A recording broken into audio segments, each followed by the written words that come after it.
This is Game Day presented by BrokerLink. Hope you're doing well, folks. I am Alex Bastiavansky, and it is day one of the NOJHL showcase. All teams are in action. Let's get you all set up before the puck drops today.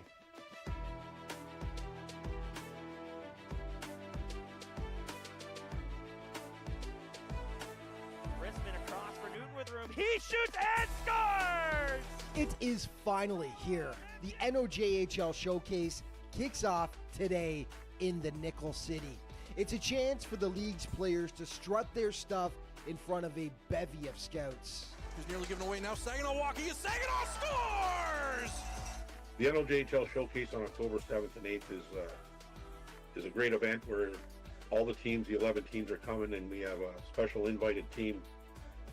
The St. Andrews College are coming to be our 12th team, and it should be exciting. There should be, it's an opportunity for the players to play before all the schools, the scouts. Yes, that special guest team, the St. Andrews Saints, located in Aurora, Ontario. They're one of the top prep hockey programs in all of North America. Over the past few seasons, they've sent dozens of players to NCAA Division I schools, the Canadian Hockey League, and they've had numerous alumni drafted into the NHL. The Saints will certainly attract plenty of attention to the event with their high-level players. Veteran broadcaster Dennis J. Puska will be one of the guys calling games, and he can't wait to be a part of it. One of the big things I love are showcases, and this year the Northern Ontario Junior Hockey League Showcase is going to be amazing. In Sudbury this year, they're adding the St. Andrews College team, which I think is going to bring a different level of excitement to the showcase like we've never seen. These things are phenomenal. I've been to some in the United States for about 10 years running, and they're scouts from everywhere. Major junior hockey. They're also with college, university, as well as the NHL. They're coming to see these kids and see what they have to bring. This will be their first real opportunity to play in front of the scouts. What I say is the first impressions are lasting impressions. So you want to make your best foot forward at this event and make it count, and it'll be fun to watch. McAdoo, whip a shot, and he scores!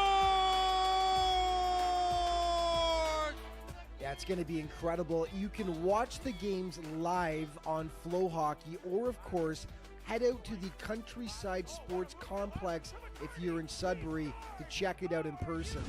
And our preview for today's games is brought to you by Don's Pizza, who's a sponsor for the showcase, and the NOJHL really appreciates all they've done. Don's Pizza, Sudbury's first and finest, with 2 locations to serve you.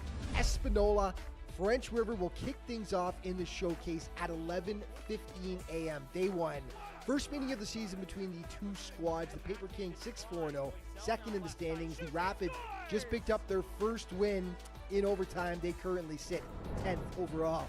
Iroquois Falls taking on Kirkland Lake at 1 p.m. The Miners won the lone encounter between the two teams 6-2 back on September 14th. The Storm tied for 5th in the standings. The Miners 4-2, 0-1. They are tied in 4th spot. Timmins taking on Hearst. It's a chance at some revenge for the Rock as Hearst won their first meeting of the season 7-3 back on October 3rd.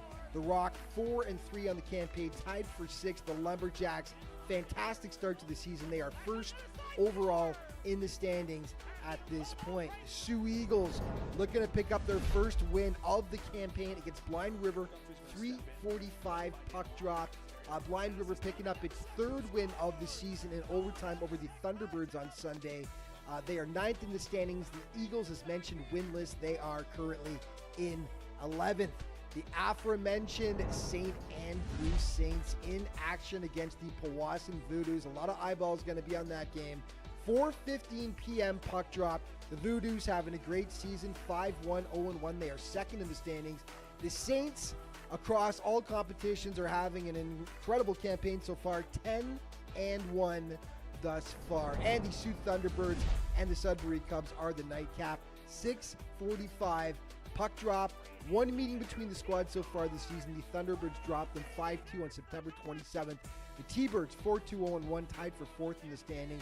The Cubs are 4-3. They are tied in sixth spot. Yeah, and of course, just remember that all throughout the NOJHL season, to stay up to date with everything that's going on with the league, be sure to check out its official social media outlets. Thanks so much for watching. We'll see you next time.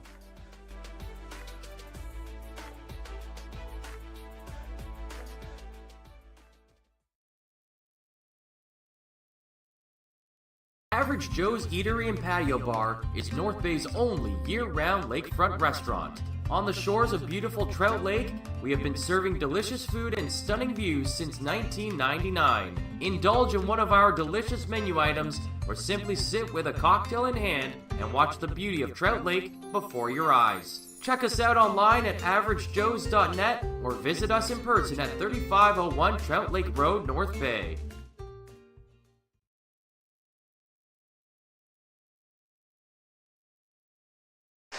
And we welcome you inside the Countryside Arena here in Sudbury for NOJHL Showcase Day 1 action. It's the Kirkland Lake Gold Miners taking on the Iroquois Falls Storm. I'm Courtney Kenny, pleased to be joined by Harrison Clements for this one. It should be a good one. These two teams only are separated by a single point in the standings, with Kirkland Lake coming in 4-2-0-1 for 9 points, and the Storm are 4-3 for 8 points on the year. However, the Storm are a -7 in the goal differential category, whereas the Gold Miners are +2. And the Gold Miners, for us, Harrison, we were fortunate enough to see them with a big win against the Powassan Voodoos in Powassan on Friday. And that was the last game for us. And who thought that our next game would be doing a Miners game instead and not a Voodoos game? But hey, here we are at the showcase and in a very exciting event for today. Indeed, and it's the 3-2 overtime win, as you mentioned, for the Kirkland Lake Gold Miners in their last game. We saw an outstanding save performance by Glenn McInnes. Looking at the website, 67 out of 69 saves totaled in that game, an outstanding performance. And the Iroquois Falls Storm also won their last matchup in a tight 5-4 victory over the Espanola Paper Kings. The Paper Kings made a attempt at a comeback in the third period, scoring 3 goals to tie it up, but the game winner went to Sherwin to close things out for the Storm. So both teams coming in over tight victories against tough opponents and facing off and putting a bit more of a gap in the standings after this one. Should be interesting to watch for sure. These two teams coming with some high-flying rookies, as well as Benjamin Kupal of the Storm in 7 games has 7 goals, 2 assists for 9 points. And Nathan Harper for Kirkland Lake in 7 games has 4 goals, 2 assists for 6 points. And those two players are also your scoring leaders for both teams as well, as we're just about a minute and a half away from puck drop, as the two teams are still out there for warm-ups. Harrison, should be a good one on tap here to start us off. Also, Glenn McInnes, who is getting the nod in net for the Storm. He comes in with a 3-1 record, 269 goals against average and 926 save percentage. Whereas in the other net, it's Justin Sullivan, who has been roughed up a little bit. We saw that in the game in Powassan, where he had to get pulled after one period for Alex Hall to come in. But should be, either way, an interesting one. These are two teams that found themselves on the kind of bottom half of the standings last year, but are off to much better starts, Harrison. Yes, they are in the standings. Let's take a look at those quickly, as the Gold Miners currently sit in 4th position with that 4-2-0-1 scoreline with 9 points. Of course, Hearst sits atop the league, 8-1 with 16. Espanola 12.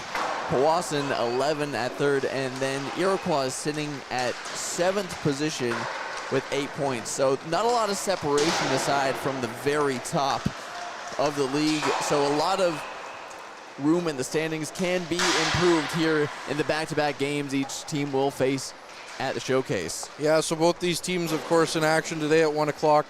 They'll also be in action tomorrow with Kirkland Lake taking on the Espanola Paper Kings at 4:15 on Ice 2. And Iroquois Falls will be right here on Ice 1 against the French River Rapids, who, as of right now, have their hands pretty full with the Espanola Paper Kings. It's 5-2 for the Paper Kings in the 3rd period on rink 1 just behind us. But we're just about set to get underway. The Gold Miners, who will be in their home navy blues, will be going right to left. Left to right. I'm confused. It's a tough arena sometimes. And it's actually Hall that's going to be in net for the Iroquois Falls Storm, who in their road whites are going right to left. So Alex Hall's numbers, he's tied with the rookie lead for wins with 409 goals against average and an 866 save percentage. So our lineup's a little bit wrong, so we can throw that out the window right off the hop.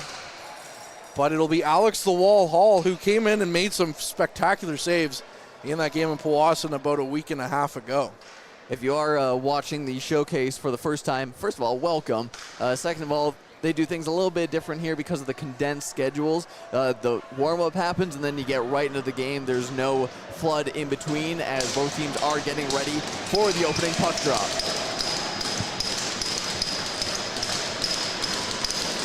And we're underway as the Storm win the opening faceoff, and a big hit leveled at center ice right off the hop as we're officially underway. On the far side, it's Willoughby with the puck. Willoughby, who dipsy doodled his way for a nice goal here recently against the Sudbury Cubs about a week ago. Maybe looking to do some more damage here at the showcase. Willoughby on the far side gets it back to the blue line. It's thrown towards the net, and the puck goes wide of the net. Now it's going to be Laniers going the other way for the Gold Miners, and the puck's far side into the Gold Miners zone. Evans has it, and the puck was nearly chopped away from him, and it's going to come into McInnes, who's just going to cover things up. We're only 37 seconds into the game, but lots of things happening already.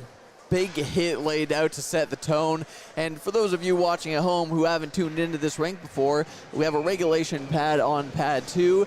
And on the ice surface you're looking at now, if you're wondering why there's a bit of extra space, well, it's because this is Olympic size ice, so a lot more room for rushes and for passing plays to develop. Wider rink, of course, a little bit shorter than an NHL rink, but a wider. So lots of east-west play for sure. Thank you, Harrison. As Anderson on the puck into the corner. Now it comes out. Harper tries to go cross ice. His pass is blocked. Now it's flipped up for Sherwin. He gets it to Trethewey. Trethewey with a step. Trethewey walking in, takes the shot. And that one goes wide of McInnes' net.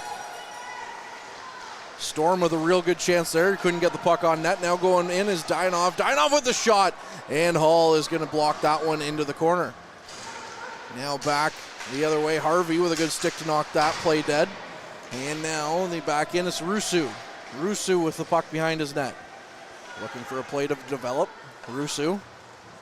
Up for Harvey. Harvey goes cross ice. Nice tape-to-tape pass there. Walking in, tried to get a pass cross ice, trying to find Harvey again. Now sharp angle chance. It's in front of the net. And it's sitting there, but Hall is on that one. If they would have got maybe more of a piece of it, that could have been danger for Iroquois Falls. A quick centering pass and turned into a pseudo shot, as I don't think Hall quite saw that as it got into his pads. But a nice bit of back and forth action here to open things up. Kirkland Lake starting to up the pressure a bit as they're starting to maintain some zone time here against the Storm. Shots on goal are 2-1 in favor of the Gold Miners, who are the quote-unquote home team in this one. Which is funny because for Cubs games, where the Storm are, they're considered to be that's the Cubs bench. That's the home bench for Cubs games. But for today, it actually, where it says home is home and where it says visitors is visitors. Real nice of the Cubs to leave their banner up for everyone to have over there at the in the bench too. As a near misplay there, leads to a good chance in, and McInnes with the save on a big breakdown there by the Gold Miners. That was a good chance for the Storm. McInnes handles that one well, and he had plenty of training in his last game with lots of action up in his crease, referring to the many shots that he faced from that area against the Voodoos, and he handles that one well.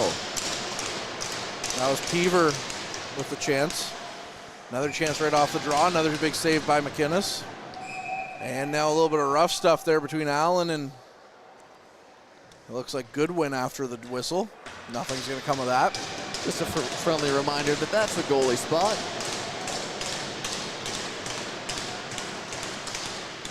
Off the draw now, Kirkland Lake with possession. Wilson has it back to Allen. Allen behind his net. He's going to let his mates get set up. Now he's going to pass it to the blue line to Wilson. Wilson in trouble here. Gets it back for Allen. Allen along the half wall. Got it back for Wilson. And he's going to play it to the far side.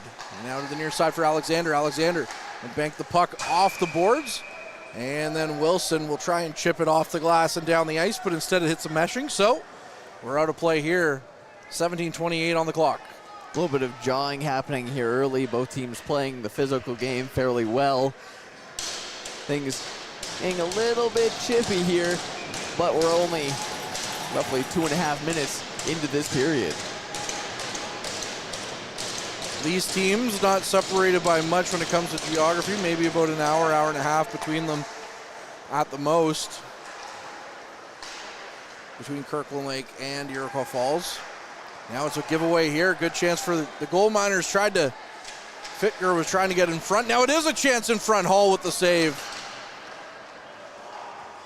Willoughby with the puck, flips it down the ice. That one was batted down by the gold miners, but picked up now by Anderson. Anderson to the blue line. It's dumped back in. And the gold miners are still battling for it along the near side wall. Along with O'Grady in there. Kupol, the aforementioned rookie scorer and the points leader for the Storm.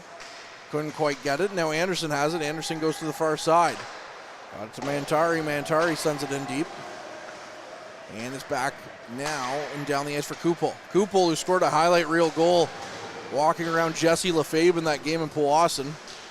Short-handed, I might add. Now good play on the far side. That's Trethui.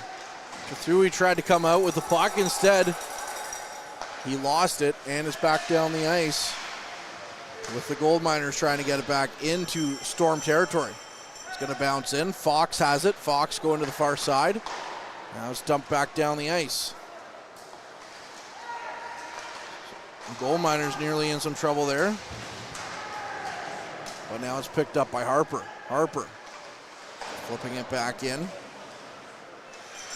On the near side wall, the gold miners still trying to get some possession. It's kept in.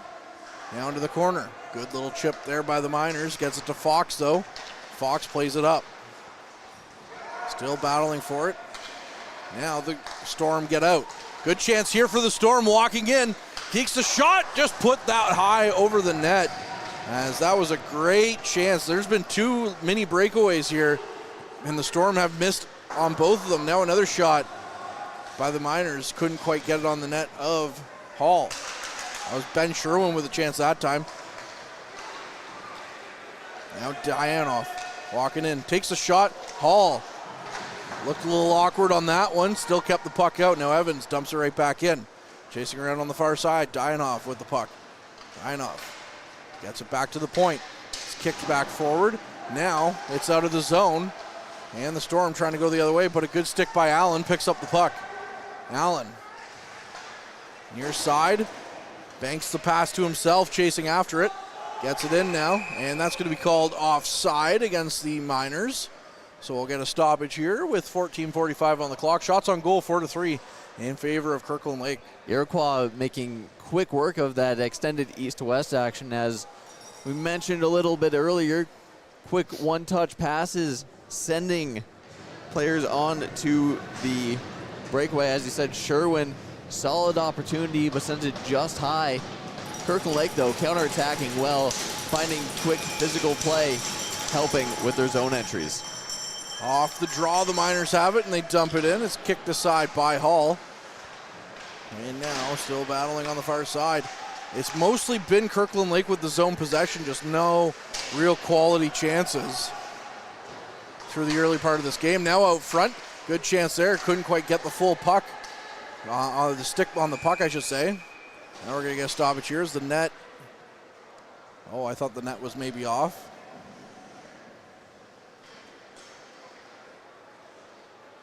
A little bit of discussion.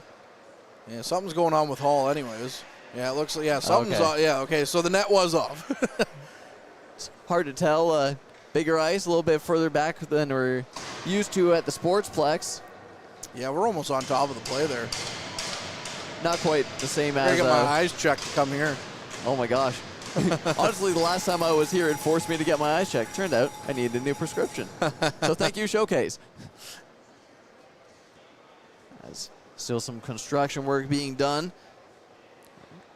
Behind the bench for the Iroquois Falls Storm is an NOJHL alumnus in Alex Brisson, who won in 2018 with one of our favorite mascotted teams, the Cochrane Crunch, up in the same neck of the woods as Iroquois Falls, but now he finds himself in his first year behind the bench for Iroquois. So far, things are going fairly well. 4-3-0, considering previous seasons, is a pretty solid record to start, and they're playing well here in the first period of the showcase. Yeah, and for him, Iroquois Falls moved from Cochrane, so it's essentially the same franchises. We'll get a nice thing here. Different colors, different team name, different town, but in the grand scheme of things, it's the same organization. If you look at Hearst, they used to be the North Bay Trappers years ago, so I mean, it's funny to see how these teams move around.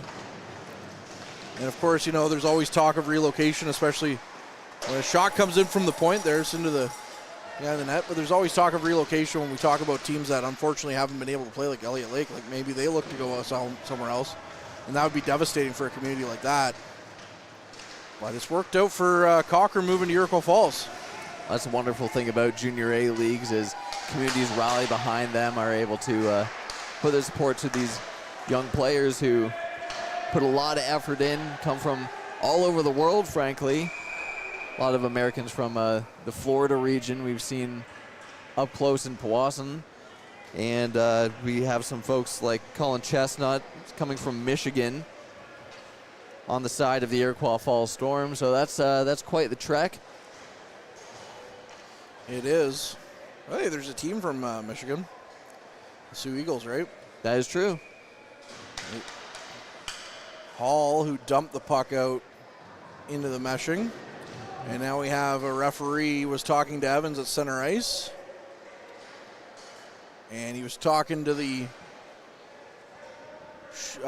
game scorer. I don't know what it was about. Oh, it looks like we got a penalty. All righty. Our first penalty of the game is going to go to Iroquois Falls. And for what, we don't really know, but it's Avery Weiss who's going to go. So Kirkland Lake has their first chance with the man advantage. Rusu off the draw. Walking across the line. Goes far side. That's a good block there by the Storm. Lamontagne to Fittger. Fittger back for O'Grady. O'Grady to Fittger again. Twisting and turning in the corner. Giving lots of space. Back to O'Grady. Now to Rusu for O'Grady. O'Grady with the shot. And he picked the top corner. But it just missed the net. Might have got a piece of Hall. Now Rusu back for O'Grady. O'Grady looking through his options. Back to the far side. It's Rusu at the top of the blue line. Now another chance, another shot. That one hits the glass and goes wide. O'Grady picking it up. O'Grady in deep. Back for O'Grady on the half wall. That was Fittger to Rusu. Rusu got it cross ice. Swiping at it. Couldn't quite get a shot away though. And the Storm still can't get it out. 57 seconds on the man advantage. Cross ice pass. There was no one there. Well, there was, but the puck bounced away. Now it's back for O'Grady. To Rusu. Rusu to O'Grady again. Taking a shot. That one hit a body and never got to Hall. Now the puck in the corner. Can't quite get it out again as Iroquois Falls. It's been all gold miners, but not many shots. Back for O'Grady. O'Grady gets away from his man. Now he walks in. Tried to feed a pass through and is finally picked up by the Storm and dumped down the ice with 25 seconds left on the man advantage. So I guess you didn't see this coming, but the penalty is against netminder Alex Hall for delay of game. Served by Avery Weiss. All right. Near side. Thanks for that, Harrison. Good chance. Saved by Hall.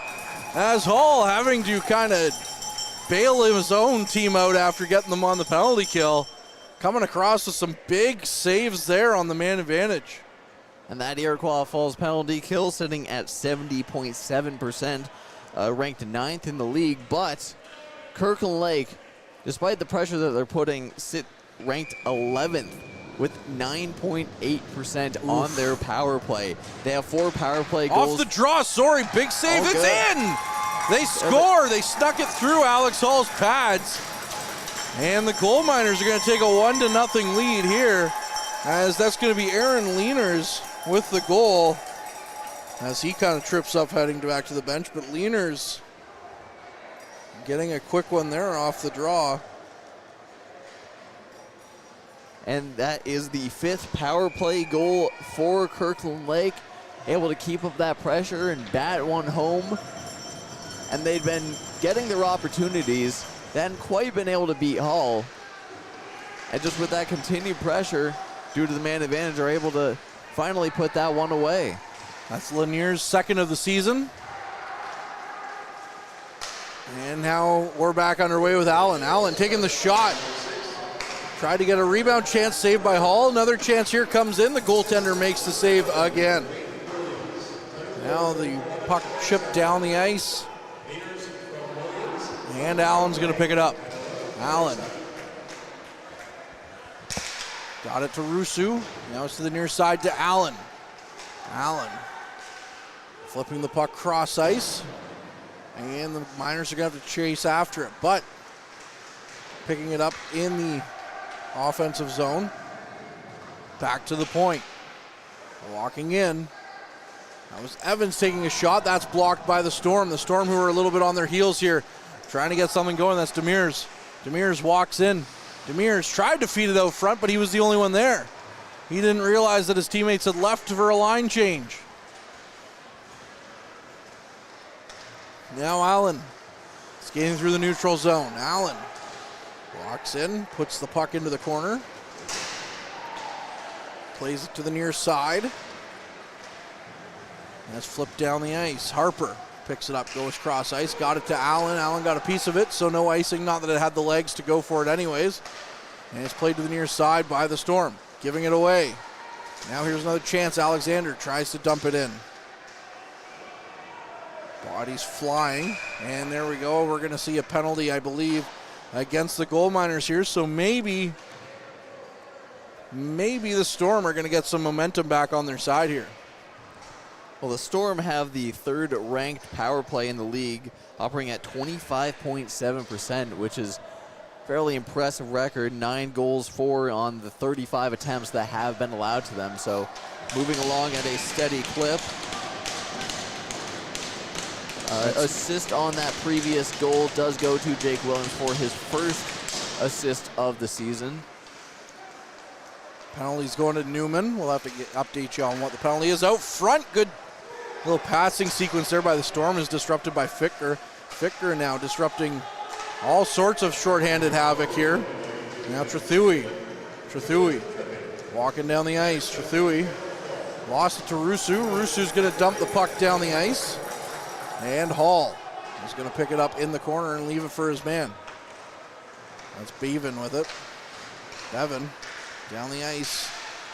Couldn't quite get it in the zone. Kirkland Lake creating all sorts of havoc so far here on this shorthanded opportunity.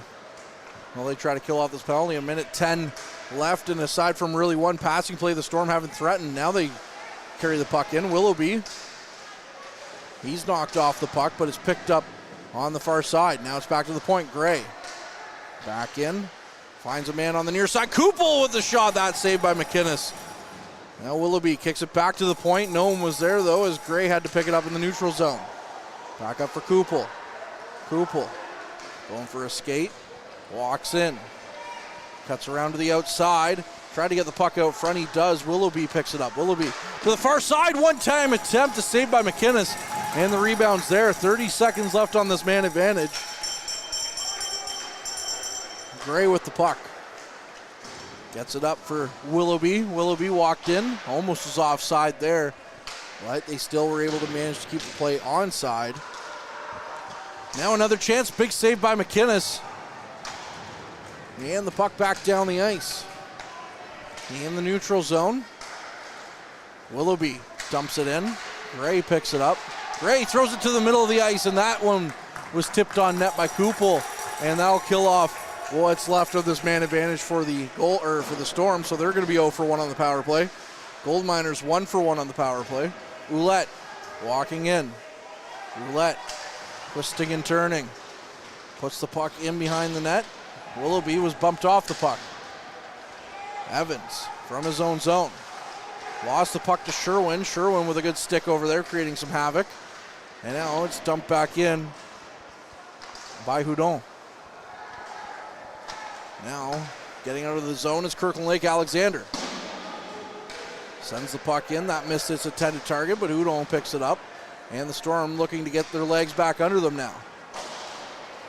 Goodwin swiped at it, but it's picked up by Lamontagne. Lamontagne walking in, throws it towards the net. They never quite got there. There's a good block by the Storm. Now another chance. Just went wide of the net. Lamontagne trying to throw the puck in front of the net. Another chance. It just goes wide.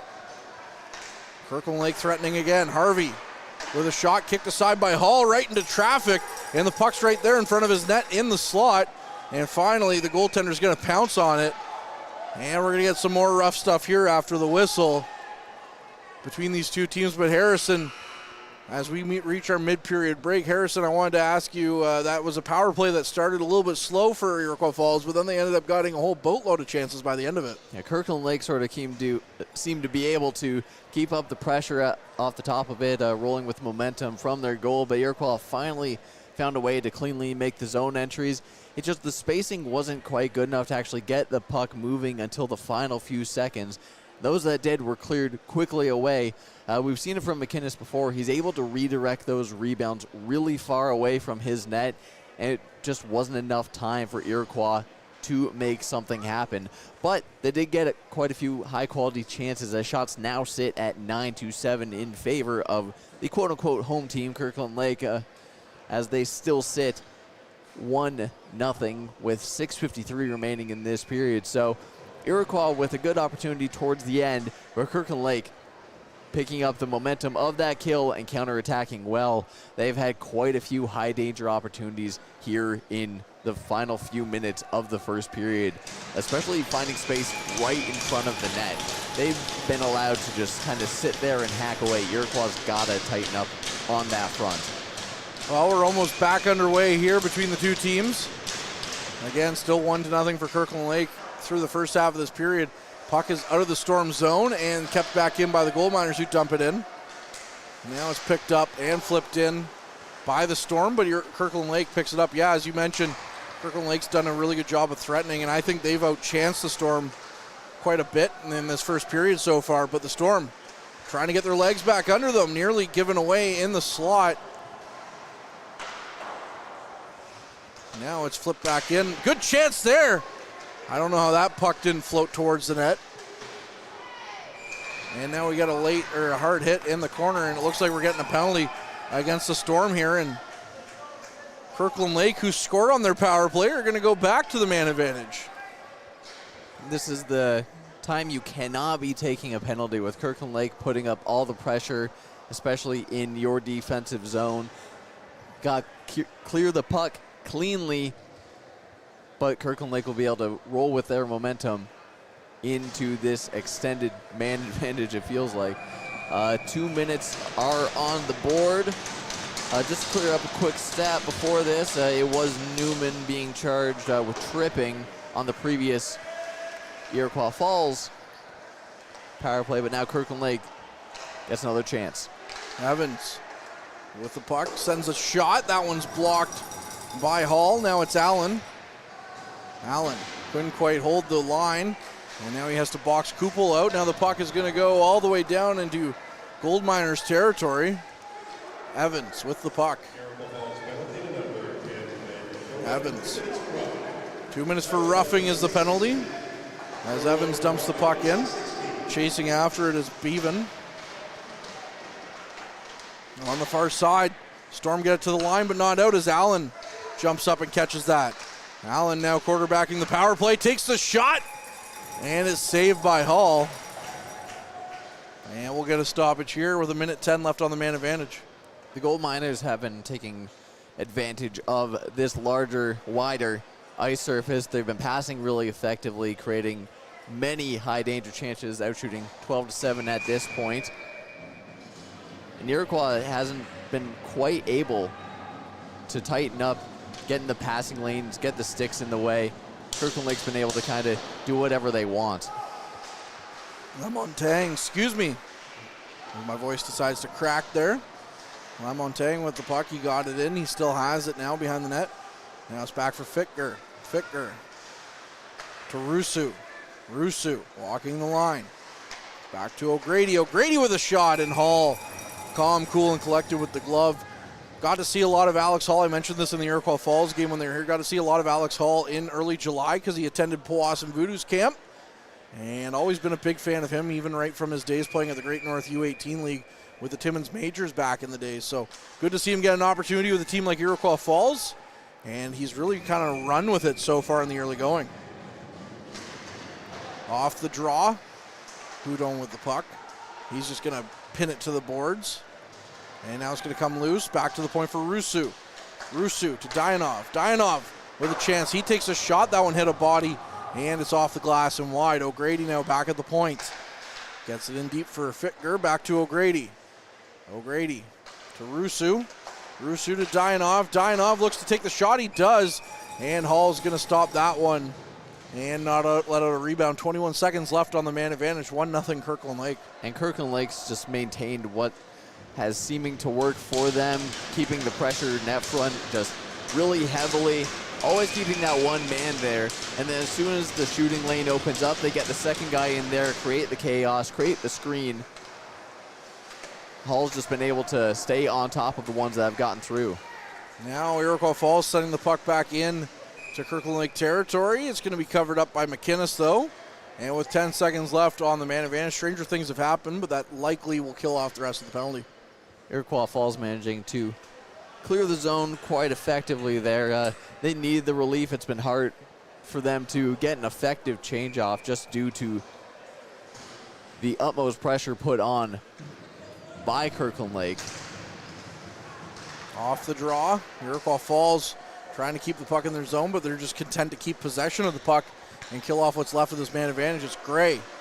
Gray in his own zone. Got the puck up. Now it's picked up by Alexander by the Gold Miners. Kicked away, though, by the Storm. And they'll try and get the counterattack going as we are officially back to 5-on-5. Sherwin with the puck now. Tried to send it in deep. It's into the corner. Trying to flip it out is the Gold Miners, and they do, but Gray picks it up and sends it right back in. McInnes will glove it down and play it off to his defenseman, Alexander. Alexander with the puck. Sends it down the ice. That one off a stick and down, so no icing. Now behind the net, Alexander flipping it down the ice. Allen's going to chase after it. Allen with the puck. Looks for an outlet. He tried to get it out, but a good block there by St. Pierre. Kept the puck in. Now St. Pierre still chasing after it with Allen all over him. He's knocked to the ice. Now Kupel has the puck. Kupel in the corner. Lost it. Harper picks it up. And it's picked up again by Evans and the Gold Miners. Flipping the puck in. It's going to roll in on Hall. Hall's just going to take a look up, see he doesn't like what is in front of him, and we'll cover up slowly to get a call here with 3:06 left in this first period.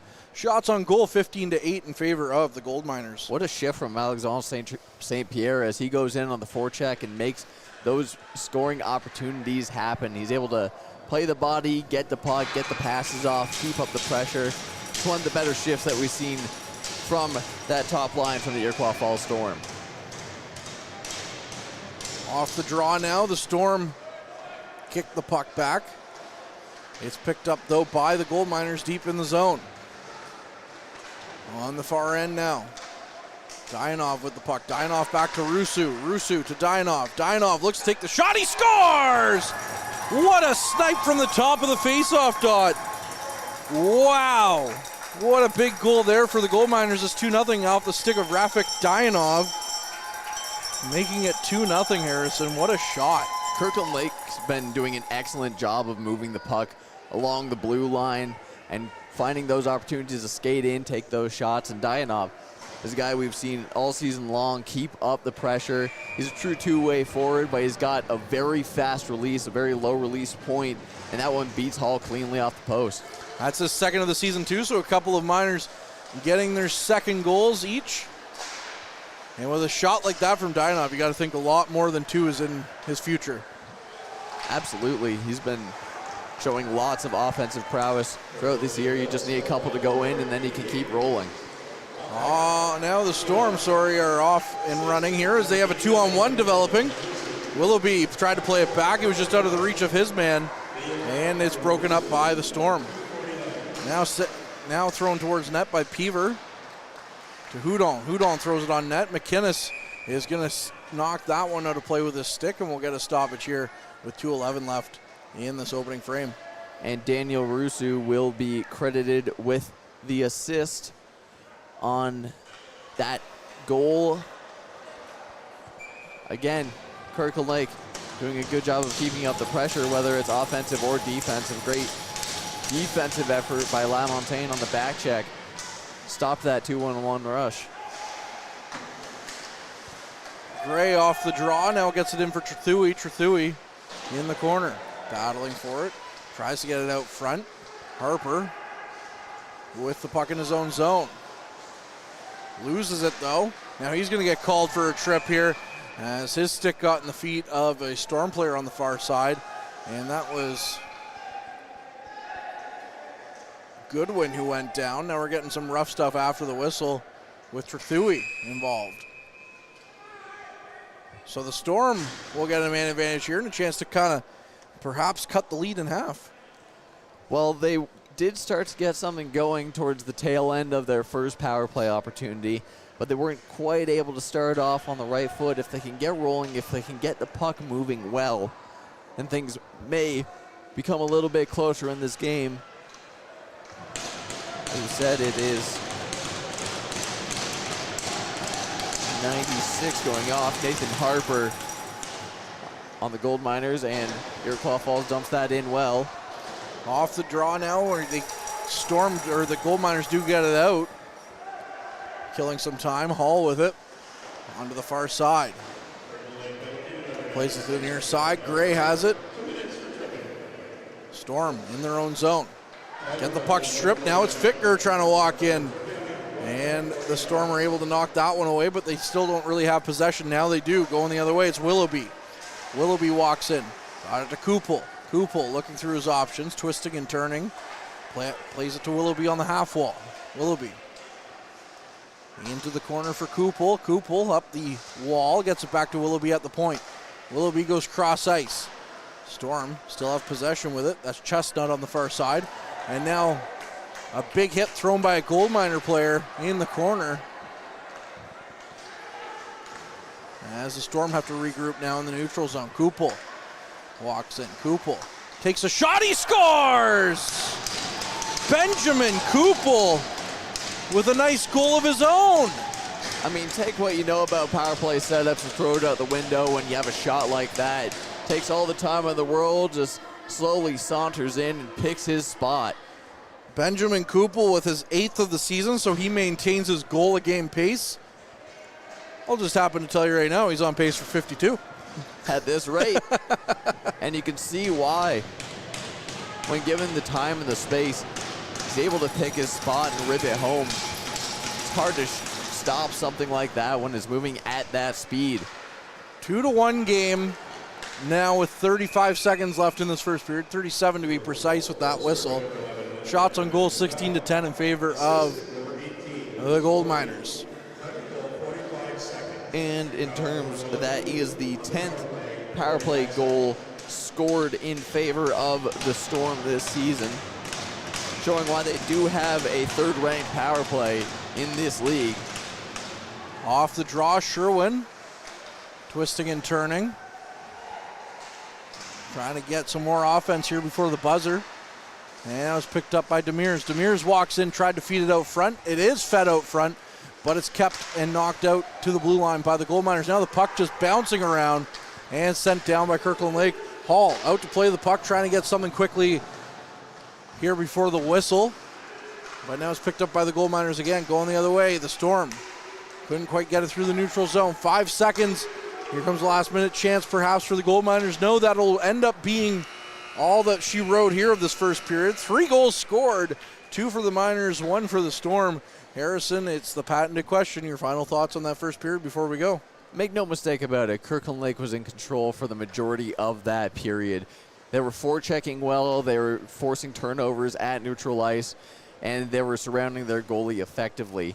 But Iroquois Falls, given the time and the space to make a play happen, were able to bring it back within one. It was an impressive shot, and if both teams can stay a little bit more out of the box, things might develop a bit better for Kirkland Lake at 5-on-5. But overall, a tight game as ever, as the standings would show, and as this scoreline does as well. We'll see a tight game here continue in the second, Courtney. Looking forward to it. It's our first game here of the showcase on Ice 1 is off to a bang. It's 2-1 after 20 minutes of play. I'm Courtney. He's Harrison. Cameraman Mike Brown also bringing you all the visual feeds for you here at the Countryside Arena in Sudbury. We'll be back with the second period after this first intermission.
Welcome back to the NOJHL Showcase here at the Gary McCrory Countryside Arena. We're bringing you into period 2 of Kirkland Lake versus Iroquois Falls. After 20 minutes, the Gold Miners lead 2-1. The scoring breakdown quickly is Aaron Leaners opened the scoring at the 8:13 mark with an assist by Jake Williams on the power play. And then Rafik Dayanov, assisted by Daniel Rusu, extended the lead, but at the 19:15 point on the power play, Iroquois Falls cut the lead to 1 with Benjamin Kupal absolutely sniping a shot, top glove to bring this back within 1 goal. And on the other ice pad, Espanola ended up winning 5-4 against the French River Rapids. Courtney, take it away. Thank you very much, Harrison. A bit of a tighter game over on pad 2 than we anticipated after being 5-2 in the third. As now we are underway here on pad number 1, and the Storm have possession off the draw. The Storm and the Road Whites are going left to right to start this period, and the Gold Miners in their road Navy, or their home Navy Blues, are going right to left. As off the draw, good chance there, sent on net. McInnes makes the save. Now O'Grady tries the counterattack. Gets the puck to the neutral zone, but no further. 30 seconds in, 2-1. Nearly given away in front of McInnes, though, as the Gold Miners send the puck back the other way.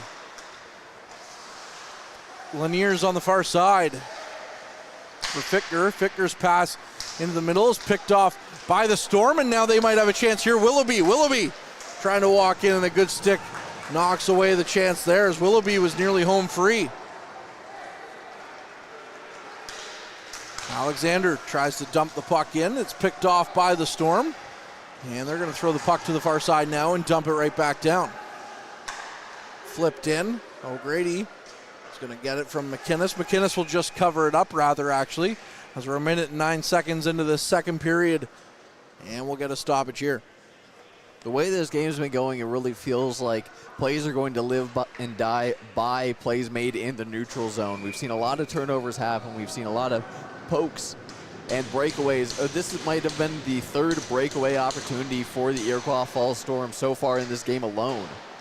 Off the draw, chance just goes wide of the Gold Miners net. Now McCoy gets the puck up for Peaver. Peaver chasing after it. Peaver walking the blue line, walks in, takes a shot, just threw that one wide of the net. Now another puck is sent down the ice by the Gold Miners. Chestnut flips it down the ice. It's going to get past everyone. However, the Storm couldn't corral it. Now the puck in Iroquois Falls territory. Chestnut up the ice. Found St. Pierre. That was Peaver. Got the puck in. Now that's going to go for offside, so Peaver couldn't play the puck there. And the Gold Miners going the other way. Harper nearly had a break, but it would just bounce away from him. Hall came out to play the puck. And now the puck into the open ice for the Storm. Down the ice now, looking for another breakaway. Here we go. Here's a chance, and they score! It's a tied game, 2-2. As the Iroquois Falls Storm, that's Mathieu Ouellette getting the goal on that one. And what a nice play there with his second of the season. Both teams just decided to run stretch pass drills, I guess, to open up this period. We saw a pair of breakaways and then a nice pass to Mathieu Ouellette. To Deke, one way, the other, and again, roofing it high in order to get back on the board. Just as quickly, we said it was a close one, folks. We're at a tie game. Both teams must have looked at the last play of the Chiefs-Panthers game last night with Mahomes trying to air it out and saying, hey, we can do that. Only we'll do it on the ice surface and with a lot more time on the clock. Absolutely, but an impressive display of skill nonetheless here in Sudbury. Well, unlike Mahomes, they made the play happen. That is true. That is true. Never thought we'd be talking about a Jags-Chiefs game on a broadcast, but that was something else. Well, any day the Chiefs lose is a good day. In the fashion that they did yesterday, my goodness. Oh, my. As the faceoff's coming to the near side here of Hall's net. O'Grady being brought in for the draw for the Gold Miners, and it's 1 by the Storm. Now Houdon playing it up. As for Thuy, he's nearly knocked off the puck. Back to Houdon. Houdon with the shot. That one's kicked aside by McInnes off the pads. And it's out of play. And it was Houdon who sent up that beautiful stretch pass onto the stick of Mathieu Ouellette to kick off that previous goal. So Houdon with his first point in this game. Well, thanks for the update, Harrison. Always. Houdon off the draw, dumps the puck in around the end wall, and the Storm will chase after it, but it looks like it's going to be the Gold Miners who get to it first. Gold Miners got the puck out to the neutral zone. Now they might find themselves on their heels a little bit. Evans with the puck in his own zone. Twisting and turning, and this is kind of how we saw things go in that Voodoo's game. The Voodoo's got too quick on McInnes, and then he shut the door the rest of the way. Puck sent right back down the ice by the Storm. McInnes plays it around behind his net. Sherwin on the far side gets in there, disrupts that. Now the puck sent in, goes wide of McInnes' crease. Evans down the ice. That one's going to miss everybody. Does it have the legs to go? And they're going to wave it off. Fox takes his man into the boards. O'Grady now behind the net. O'Grady going for a skate. Turns. Flings it back around behind the net. Laniers gets to it. Laniers plays it around. Now it's on the far side. Trying to get it out. Kept in by Kirkland Lake, but now it will come out as they're going to go the other way. That's going to be Goodwin. Now to the near side. Couldn't make that pass work. And now it's Evans. Evans to Allen. Allen with some room. Allen walks in, takes a shot. Hall with a save. Lamontagne with the rebound chance, fanned on it. Now Evans goes cross ice. Back for Allen at the point. Allen faked a little bit of a dump in and decided to carry the puck. Now it's back out front. Good chance here for O'Grady with the shot. It rolled off his stick, or else maybe he would have had a dangerous chance going faster. Now Allen stick handles himself into submission, and Beddick sends it down the ice. Goodwin picks it up at the blue line, but they're going to say he was in before the puck. So, offside is called against the Storm. Just one too many moves almost sends the Iroquois Falls Storm on the rush. Just not quite being able to corral the play. And a nice forechecking sequence, nice little cycle from the Kirkland Lake Gold Miners in the Iroquois Falls zone. They had some nice shots there, but Hall's been able to track it well. Off the draw, the Storm try to get the puck in. Now picking it up, Willoughby to Beaven. Beaven gets it up for Kupel. Kupel, the first goal scorer of the day for Iroquois Falls, on an absolutely gorgeous snipe. Playing with the puck on the far side wall. Back to the point, not kept in by the Storm though, as they have to now evacuate the zone. And the Gold Miners still have it.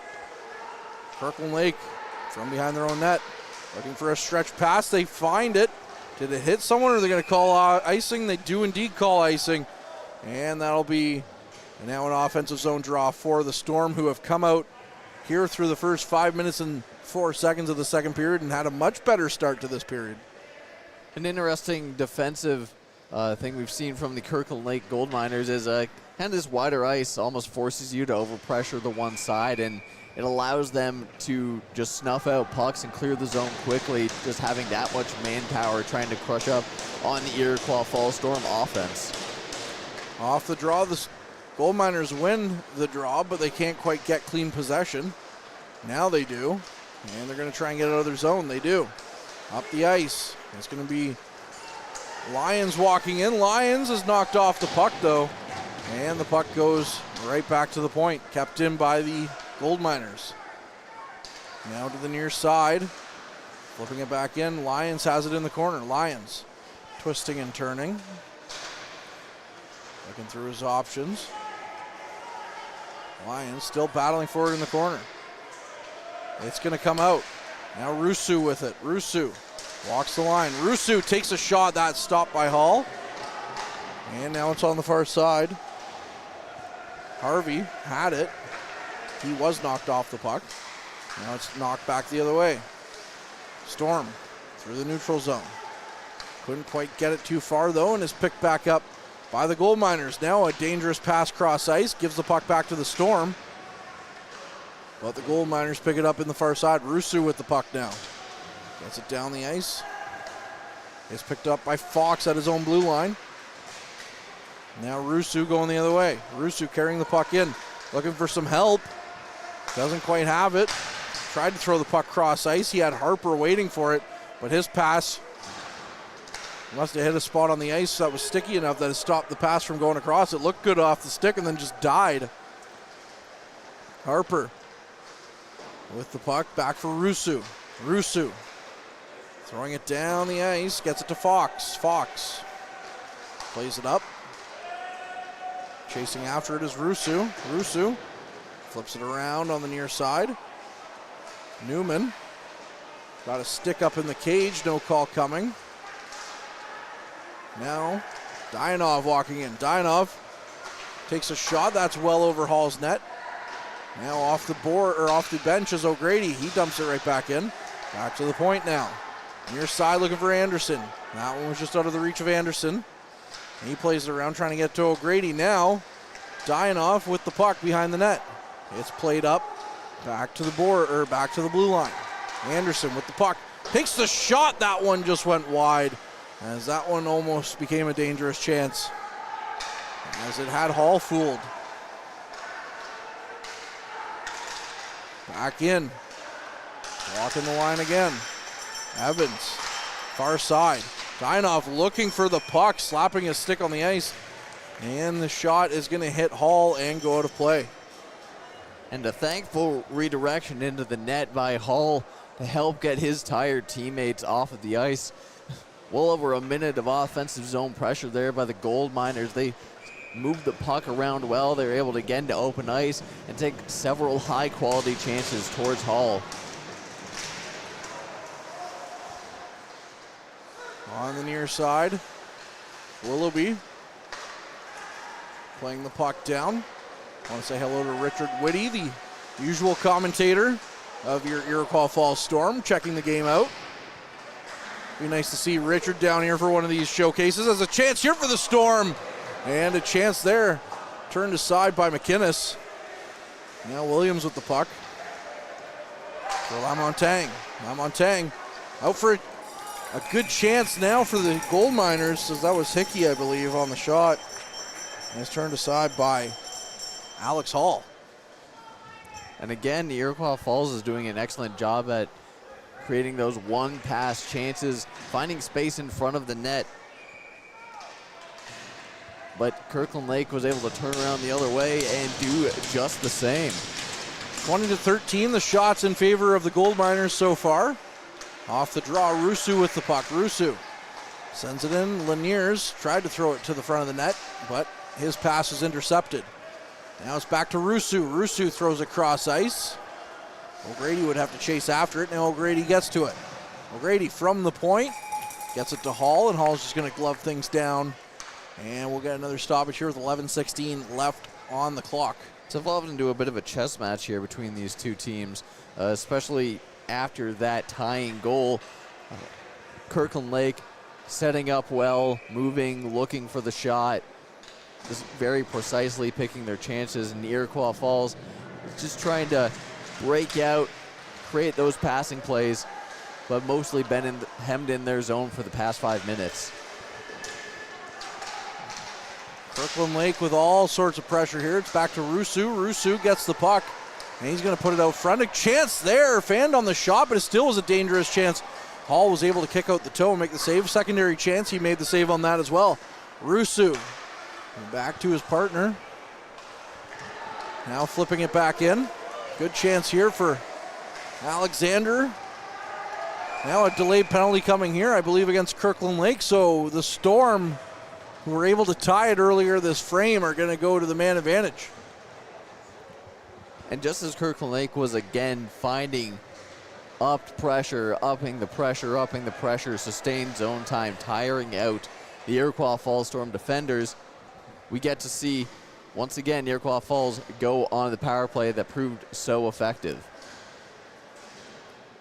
They were able to get some good chances for sure.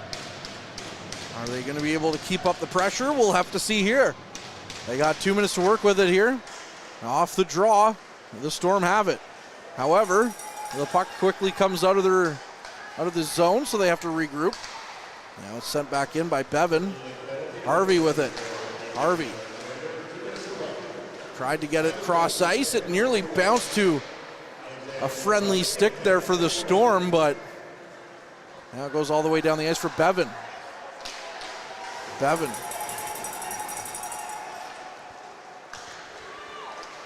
Up the ice now. It's going to be a chance here for Peaver. Peaver gets it back to the point. Trethewey at the half wall. Trethewey throws across ice. Good chance there. Just went wide of McInnes' net. Now a second chance. Off the rebound is thrown on McInnes, who makes the save. As that was a dangerous chance for the Storm. Sherwin wants that chance back as he had a wide open net. Was not able to convert on it, but again, this is the first time we've really seen from the Storm that they've been able to establish themselves quickly and get consistent chances on net. Their power play is improving each time that they get to go on it in this matchup. Chestnut off the draw. Gives it to Willoughby. Willoughby twisting and turning, throws the puck in deep. That's just going to be out of the reach of his man. Now on the far side. To the near side, Allen. Allen lost it to Kupel. Kupel goes behind the net. Sends it back to the blue line for Willoughby. Willoughby looking through his options again. Now Willoughby at the point again. 35 seconds left on the man advantage. Chestnut to the far side, taking the shot, and that one missed the net. Now the goal miners get the puck out. Chestnut with it quickly. Gray on the far side dumps it in. Ouellette, who tied the game earlier this frame, plays it back to Willoughby. It's it back to Evans. And it's flipped back down the ice. Willoughby, with 10 seconds left on the man advantage, is knocked hard into the boards by Allen. Now sent right back down. However, it's kept in by Gray. Gray with a good chance as he was able to hit his man with a pass, but it rolled just off the stick. And we're back to 5-on-5. Kupel leaves it for Willoughby, who avoids a hit from Lyons. Now Kupel twisting and turning. Looking through for a lane. Tried to get it out front. He did. And then a one-touch pass behind the back is intercepted by the goal miners. Now down the ice the other way. And it's going to be the Storm who pick it up. That's Houdon. Gets it down for Kupel. Kupel to Willoughby. On the now hard hit into the end wall. Williams getting after it. Chasing the puck around, or rather still in the corner. It's going to come out to McInnes, who's just going to calmly collect it and cover up the puck, and that'll bring us to a mid-period break. On ice pad number 2 now underway is the Timmins Rock and the Hearst Lumberjacks. And it's 2-0 for the Timmins Rock. Well, they probably come out with an extra jump after they got beat pretty badly by Hearst last weekend or so there, Harrison. So interesting game happening over right behind us. Goal scorers in that game are Kamani Eccleston and Brant Romanuk, a name we are all too familiar with here as Voodoo's casters. Well, Eccleston too, a big draw for the Rock right now. So yes, currently halfway through the first period in that game on pad number 2.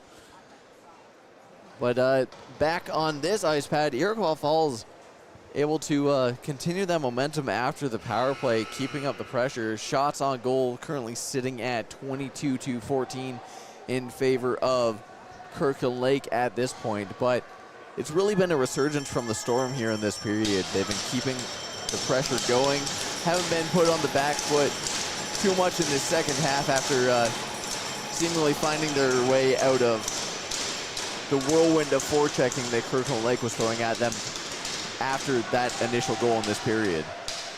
Off the draw, the Storm have it in Miners territory.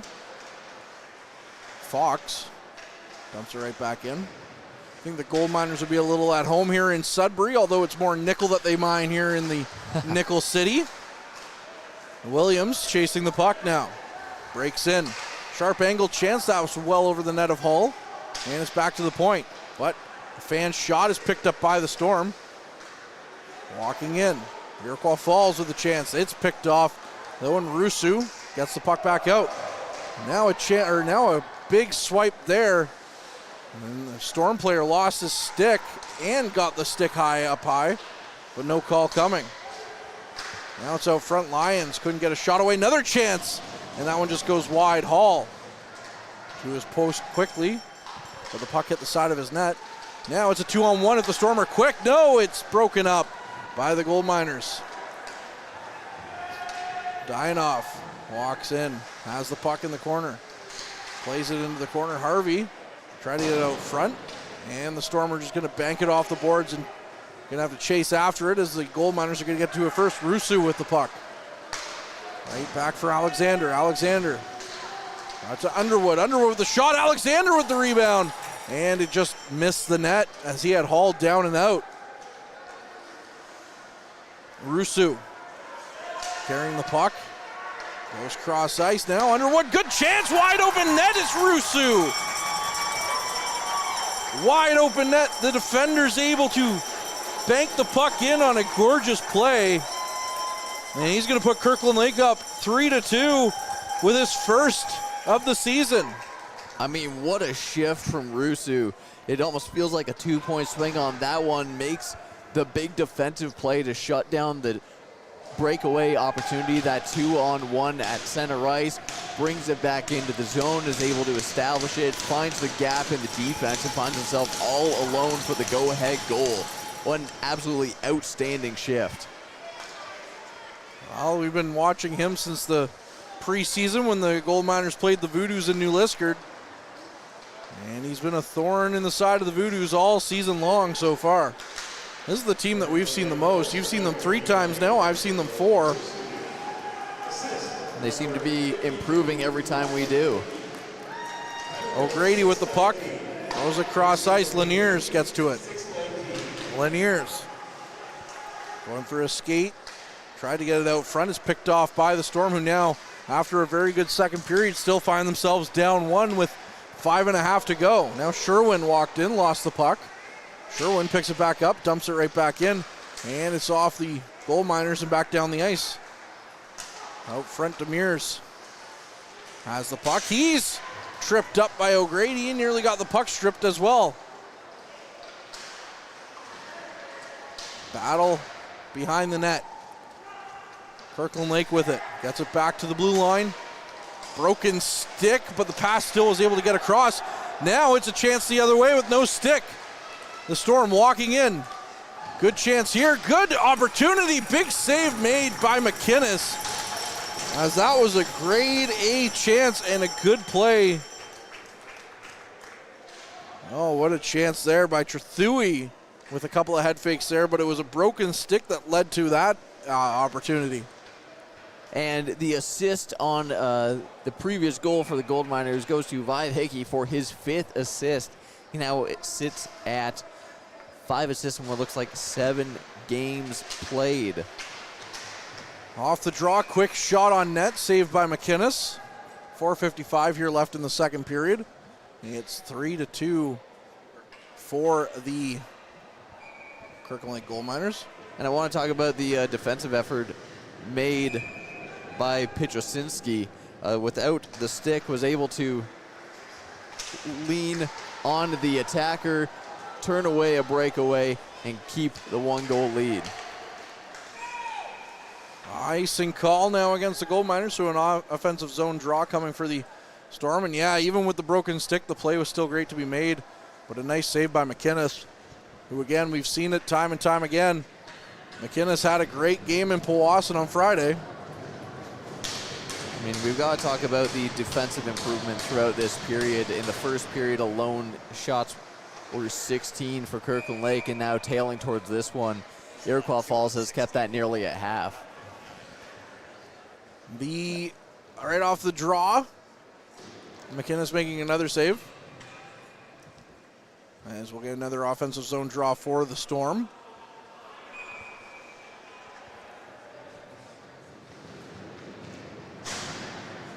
Waiting on the near side of McInnes's net. And off the draw, the Gold Miners win it. Getting the puck down the ice. That one hits the linesman, so it won't go all the way down the ice. Maybe negate an icing right there. Kupel to the near side. It's picked up now and flipped down the ice by Houdon. Now a chance for the Storm as they had the puck briefly in the Gold Miners zone, but the Gold Miners pick up the puck. Flipping it back down the ice. Hickey lost it. Underwood couldn't quite hold on to it. Now Willoughby gets to it. Willoughby lost it to Rusu though. Getting it to Willoughby. Back for Kupel. Kupel with a shot. That one's in the skates of Harvey. Kupel, who already scored in this one. Now bodies are flying behind the Gold Miners net. Back in for Bevan. Down now. Kupel gets to it. Kupel throws across ice for Gray. Gray couldn't quite get to it. Now Bevan has it. Back the other way. Willoughby. Willoughby walking in. He had the puck knocked away from him. Back for Bevan. Bevan takes a shot as you could see a Gold Miner player coming across. Now the Gold Miners have numbers. It's Hickey. Hickey walks in. Hickey takes a shot. It's off the post. And then the rebound. They couldn't corral it. Now if they're quick, they'll have a 2-on-1. Ouellette out front. Good chance. What a save by McInnes. And the rebound went over the net. Has back-to-back action here for both teams. Now another chance, another save made by McInnes. Stop me if you've heard it before. Now the other way. Lamontagne's in a foot race. He's going to pick it up. He's going to have a sharp angle chance, and he throws it on net. Hall's going to make the save. And after a few 10 seconds there between both teams, we're going to get a stoppage. It really felt like plays you only see in overtime with that many odd man rushes in a row. You get the 3-on-1 off the post, and then it sends the Iroquois Falls the other way for the 2-on-1. Just a slew of scoring opportunities in the final minutes of the second. On the near side wall now, puck along the boards. McCoy battling for it. Comes out. It's going to be Williams, but now McCoy wills the puck forward. McCoy chips it in, and it's going to roll in front of McInnes, and we'll get a stoppage here as Allen and Ouellette exchange pleasantries. Those shots currently sitting at 25-19, still in favor of Kirkland Lake. 9-9 in the period, so again, Iroquois Falls, despite being down a goal, have done a much better job of keeping the puck away from their net in this period, spending a lot more time in the offensive zone. Off the draw, puck down the ice. It's hit again by the linesman in the neutral zone, so it doesn't go as far down as the Gold Miners had intended. It's 2 plays in a row now. It's hit off the linesman in the neutral zone. Now the Storm in their own zone with it. 2 minutes on the clock here in the second period. Demers with the puck. Got it back to his man. Now it's back to Demers. Demers looks to go down the ice. He does. He's going to get to Chestnut on the far side. And the puck is going to be dumped in for Evans. Evans chasing after it, but Allen gets to it. Allen going for a skate. He has Trethui all over him, and Allen's just going to throw it towards the net. It missed. Williams picks it up. Williams does the same thing, trying to post it right back through. And now it's going to go the other way. And flipping it back down. However, Ficker's going to get it, but that was well offside that play, and there was no call coming. But now it looks like there's a delayed penalty coming as well. This time to the Storm. There was a Kirkland Lake player, though, that was about a good solid foot ahead on that play. As now play continues. And Allen promptly deposited into the half wall. And the call will come now with 1:06 left. The Gold Miners are going to go to the power play. I can tell you right away what the call is in front of the ref at the blue line, where that offside appeared to have almost taken place. Was Trethui just got tangled up with a Gold Miner, threw him down, and 1:06 or less in this period will at least be sent on the man advantage for the Kirkland Lake Gold Miners. They have an opportunity to go up by 2 to close out the second. Both teams at this point 1 for 3 on the power play. So this will be the Gold Miners' 4th. Gold Miners taking their time to get set up here. Now it's Ficker off the draw. Ficker gonna go around behind the net. Looking through his options, gets it back to O'Grady. O'Grady back to Russo. Russo to Dianov. Dianov with a shot. And that one's off the top portion of Hall and out of play. 51.4 seconds left in the second period. See that high danger chance develop immediately. Dianov circling like a shark at the blue line, just waiting for the space to open up by the face-off circle. Off the draw now, Dianov has it again. Dianov to Russo, now Dianov again. Going to the far side for O'Grady. O'Grady twisting and turning. Throws it towards the net. Oh! Hit a body and just went wide. Now Lamontagne couldn't quite get a hold of it. Bevan with it. Bevan throws the puck down the ice. Kupel chasing after it.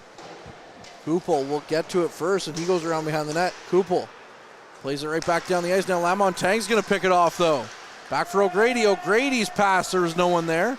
And the Storm maybe catching a break on that. Dump the puck right back down. 5 seconds left on the clock, and that should all but do it here in the second period. 3-2, the Gold Miners lead after 40 minutes of play. Iroquois Falls did tie it at 2 earlier in that frame. Harrison, with 54 seconds left on the man advantage to start the third period, what are we expecting, or what are your final thoughts, I should say, on that second period? A much improved defensive game from the Iroquois Falls Storm. They were hemmed in their own zone a lot, but they were able to defend significantly better than the first. They were able to counterattack as well. A few odd man rushes going their way. Again, that excellent breakaway goal to open up the entire thing. But Kirkland Lake just keeps coming in waves with their offense. It's been up to Hall to keep a lot of those out, and even the post on that 3-on-1. So an exciting second period of play here, folks, and a lot to look forward to in the third. Shots were 10-9 compared to 16-10 in the first. So again, Iroquois Falls mitigating those shots towards their netminder. Thank you very much, Harrison. We'll be back with more here after this second intermission. Again, Kirkland Lake leads the Iroquois Falls Storm 3-2.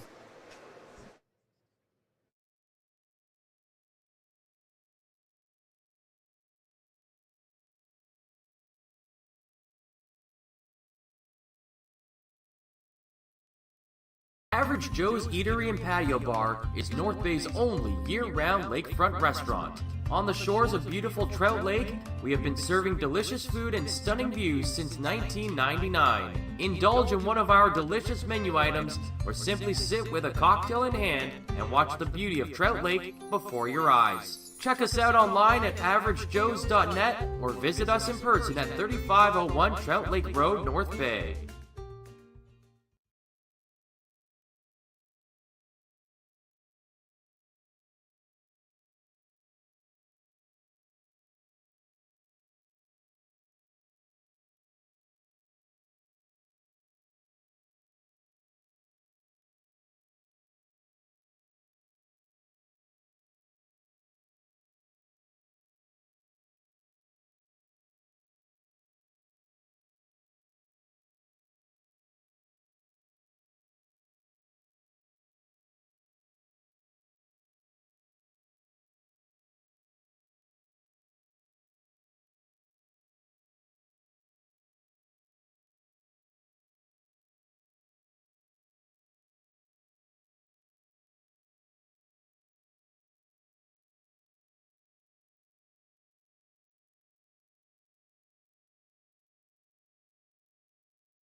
And we welcome you back to the Jerry McCrory Countryside Arena here for the NOJHL Showcase. My name's Harrison with my wonderful friend Courtney Kennedy on play-by-play.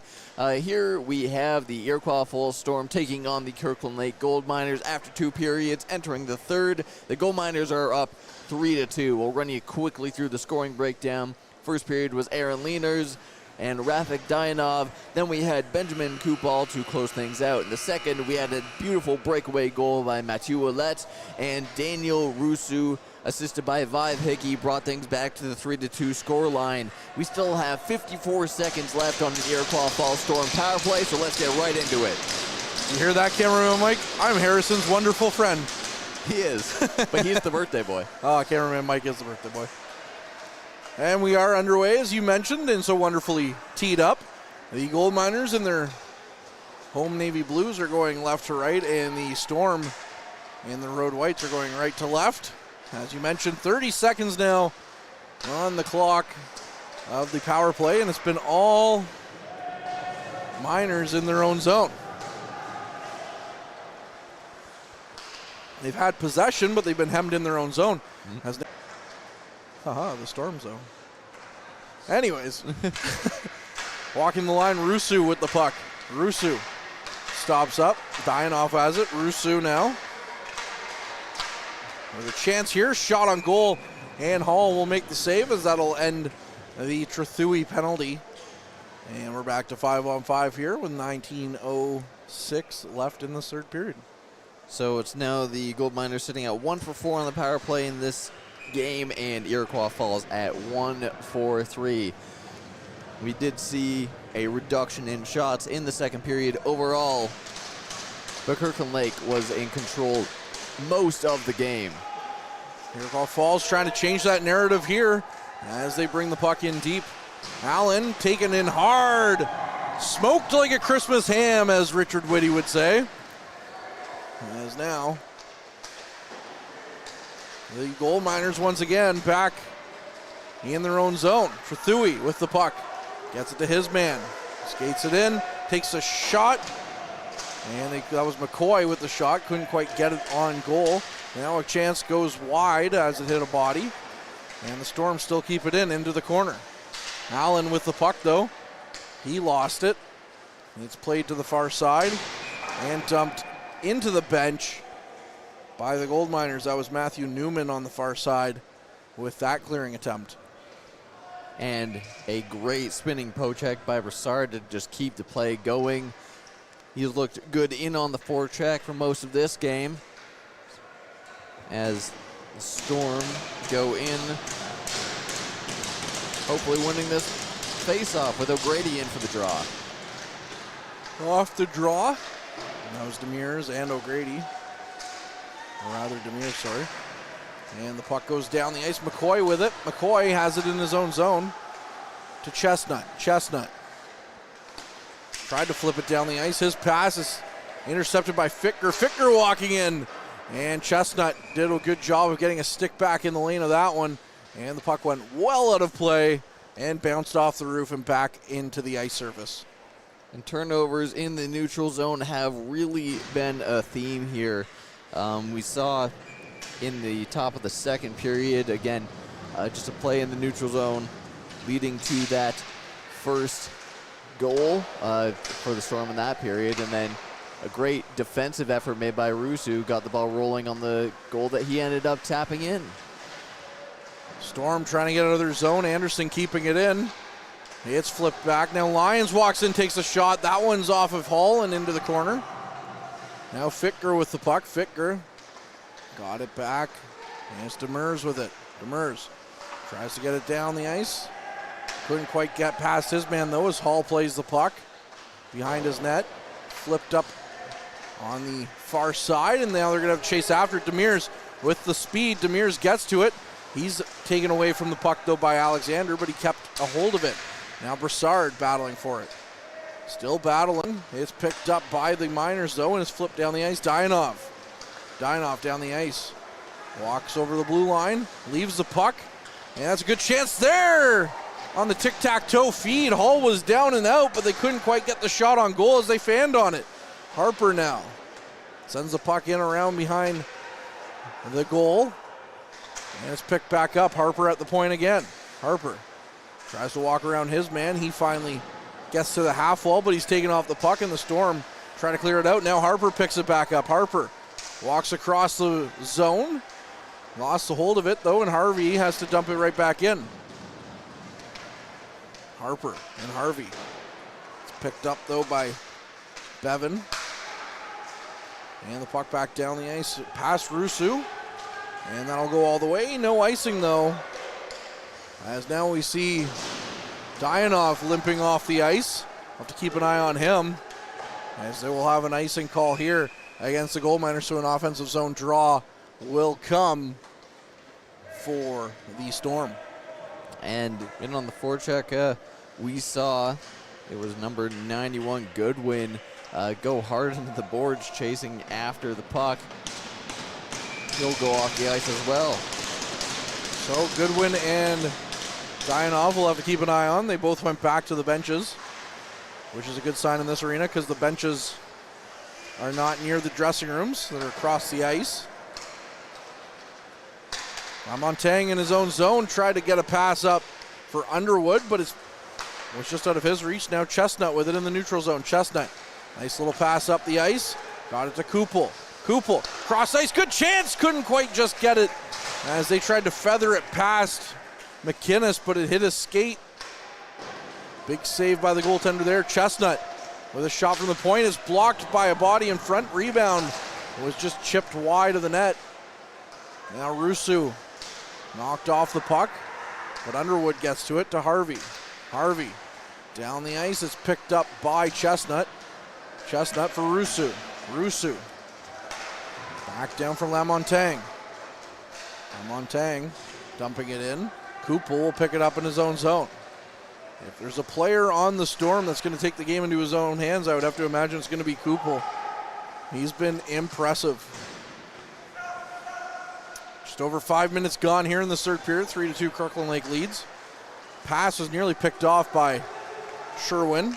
Now down the ice goes the Gold Miners. Taking a shot. Save made by Hall as he kicked at it, and the puck just seemed to bounce off his pad and stick to his stick. Nice bit of offensive pressure there from the Iroquois Falls Storm. They've been finding a lot of success entering the zone just with a quick little chip pass and getting a couple dangerous opportunities. Puck dribbling just outside of the crease of McInnes. But the draw does end up back in the Storm zone.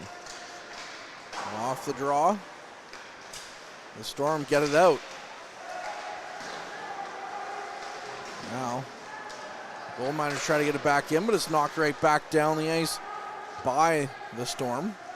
Picked up at the Gold Miners blue line, though. Allen flips it in cross ice. Gray chasing after it. Gray gets to the half wall. He can't get it out of his own zone, though. And now a bit of a surprise shot there from the point, and Hall had to kick that one into the corner. Gold Miners with possession. Trying to get the puck back to Allen at the point. Allen's able to keep it in, but only briefly as it hit a body. And the Storm are going to get it down the ice again. And it's going to be picked up now by Evans at his goaltender, McInnes. Evans down the ice, got it off the stick of his man. That was O'Grady. Now the puck rolling into the slot. And it comes all the way back down into the neutral zone for Allen to play it at his blue line.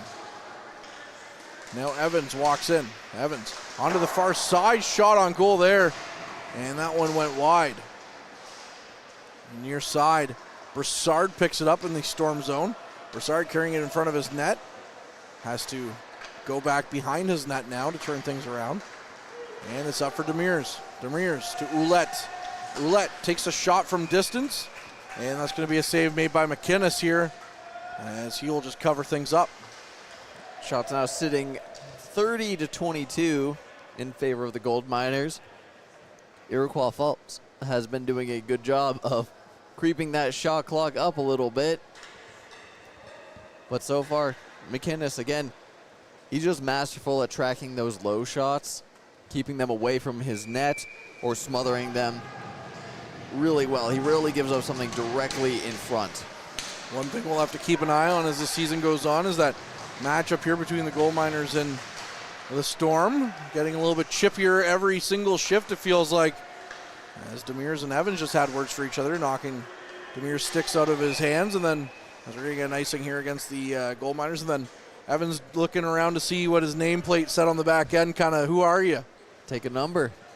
But we've seen quite a few sticks taken out of hands. Just a lot of, well, stick play in general has been big in this game, forcing turnovers, especially towards the blue lines, creating those opportunities. And big hit thrown by Gray. Now that's worthy of being smoked like a Christmas ham, as Richard Whitty would say. Oh my goodness, Gray promptly deposited his opponent on his backside. Came in like a heat-seeking missile, had one goal in mind with that hit. We saw a big hit to open up this game. Saw one in the second, and then that one in the third. Getting gifted with some great physical play here at the showcase. Gray still out there. He's a big defender. Now it's off the draw. St. Pierre threw it towards the net. That one hit a body and went wide. Rusu chasing after it. Kupel's in there with him. Now St. Pierre again. It's picked up though by Rusu. Rusu off the boards, gets it down the ice to Gray. Gray picks it up in the neutral zone. Turns around, got it to St. Pierre. Now to Willoughby. Willoughby gains the red line, flips it in. Going to wrap around the board. St. Pierre's going to keep it in only briefly, though, is now Dinoff, who's back out on the ice, going the other way. Dinoff walks in. Dinoff with the shot. And Hall might have got a piece of that one as it's behind the net. Now going the other way again is the Storm up for Willoughby. Willoughby has a lane. Willoughby takes a shot. That one hit the stick, and it's out of danger. Kupel tried to feather one back to Willoughby. Couldn't quite get it to him, though. As now, Dinoff cheating a little bit, gets the puck up at the other blue line. He's knocked off the puck, though, and Kupel picks it up in his own zone. Kupel behind his net. Looking through his options, left it there for his defender. That's Chestnut now with the puck. Chestnut. It's up for St. Pierre. St. Pierre maybe waited a little bit too long to let the puck come to him, and the puck's back into the goal miner zone. Bevan to Chestnut. Chestnut now gets it back out, and it's flipped down the ice. Peaver chasing after it. Peaver along with Allen, and Allen knocks Peaver flying. Now Allen with the puck through the neutral zone, and it's picked off now. Has a good chance here for the Storm. Oh, the pass is just out of the reach, and we're going to see a penalty here. And originally it was going to go against the goal miners for hooking. And I had wondered if maybe Peaver was going to get one for running over McInnes as well. But no, it doesn't look like it. But a good story, a good chance there for the Storm. And now they'll get a power play. Just keeping up that offensive pressure, and Sherwin, again, we've seen so many plays from Sherwin in this game, just forcing things to happen in the offensive zone, forces a play to happen in order to draw the penalty or at least try to get the puck to the front of the net.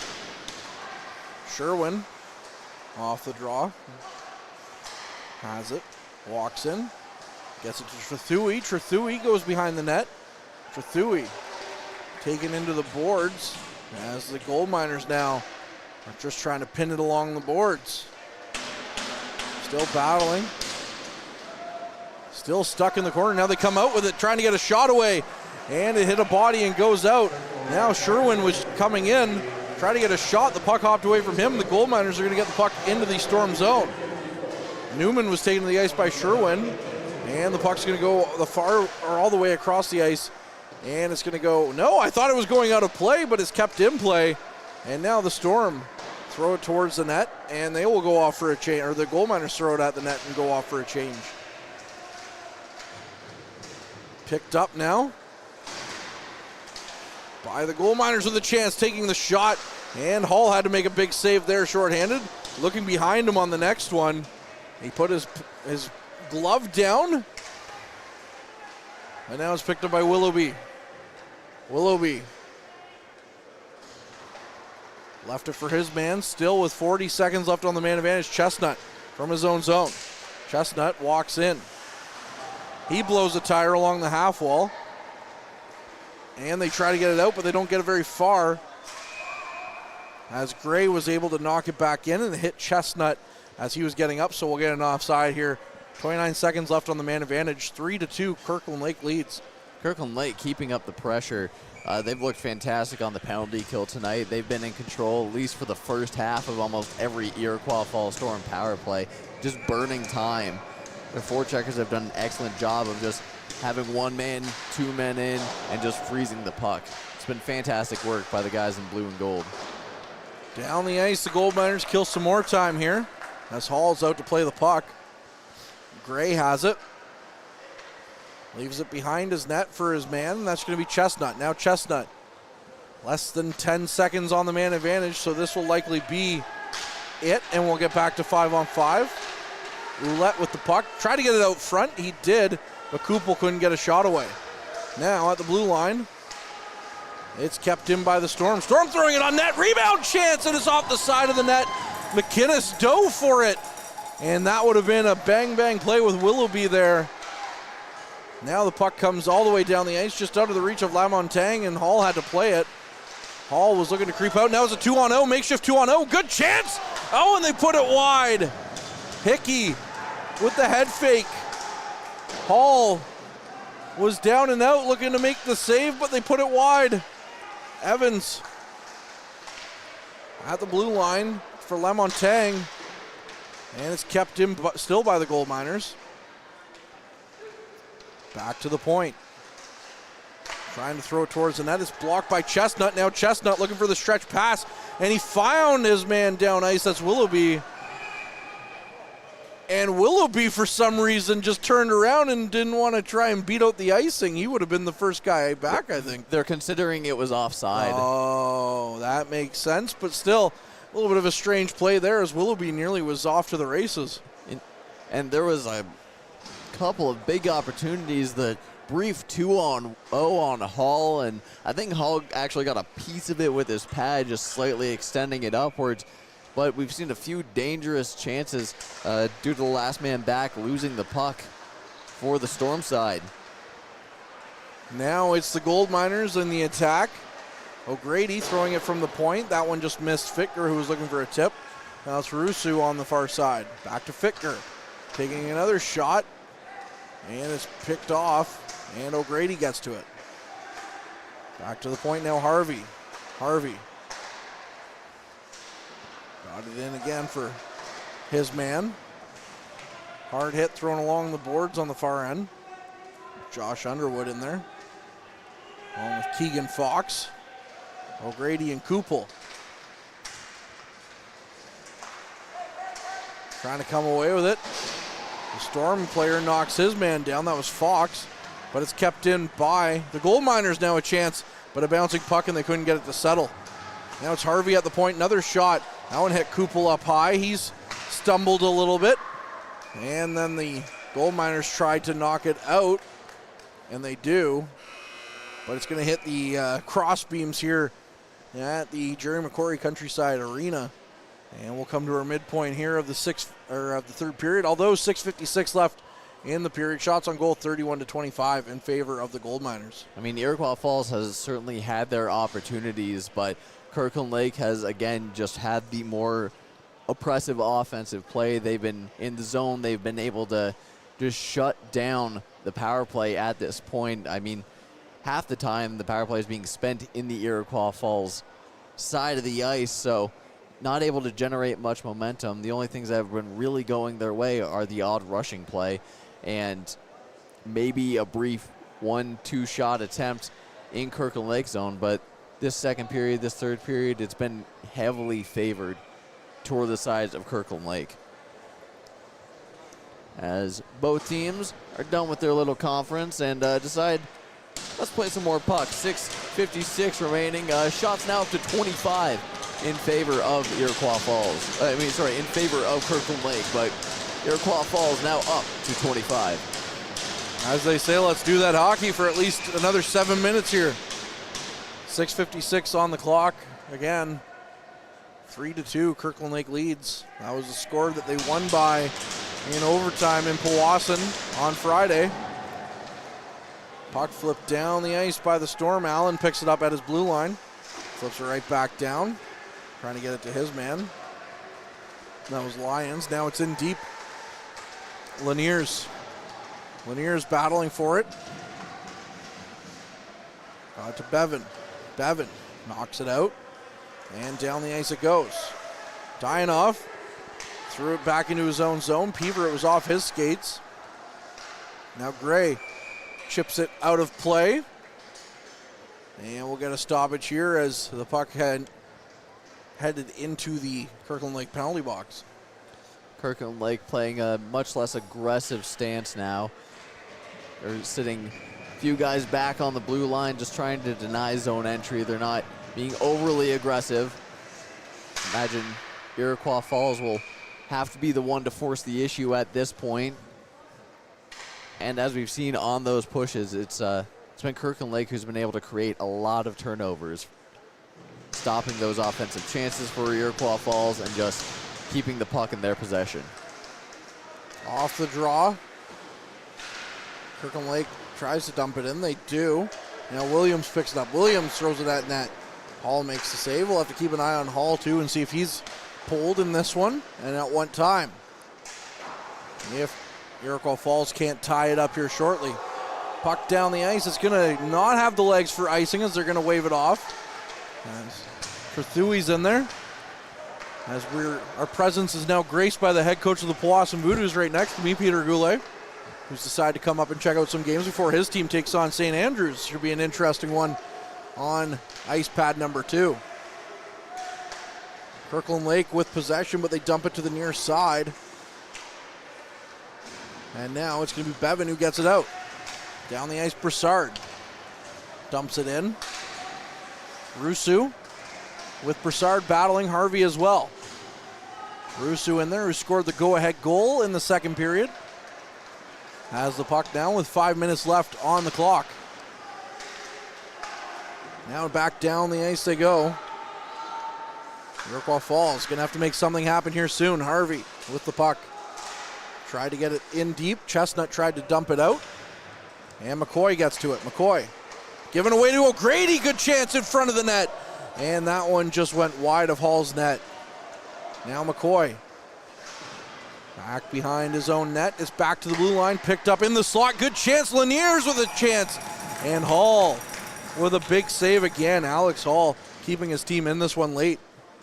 Just errant passes starting to cause a lot of issues for the Iroquois Falls Storm. They're not able to find the clean breakout, find the clean bounce along the boards, and that's got to be the third, fourth own zone turnover, unforced error directly in front of your goaltender that we've seen from them in this period.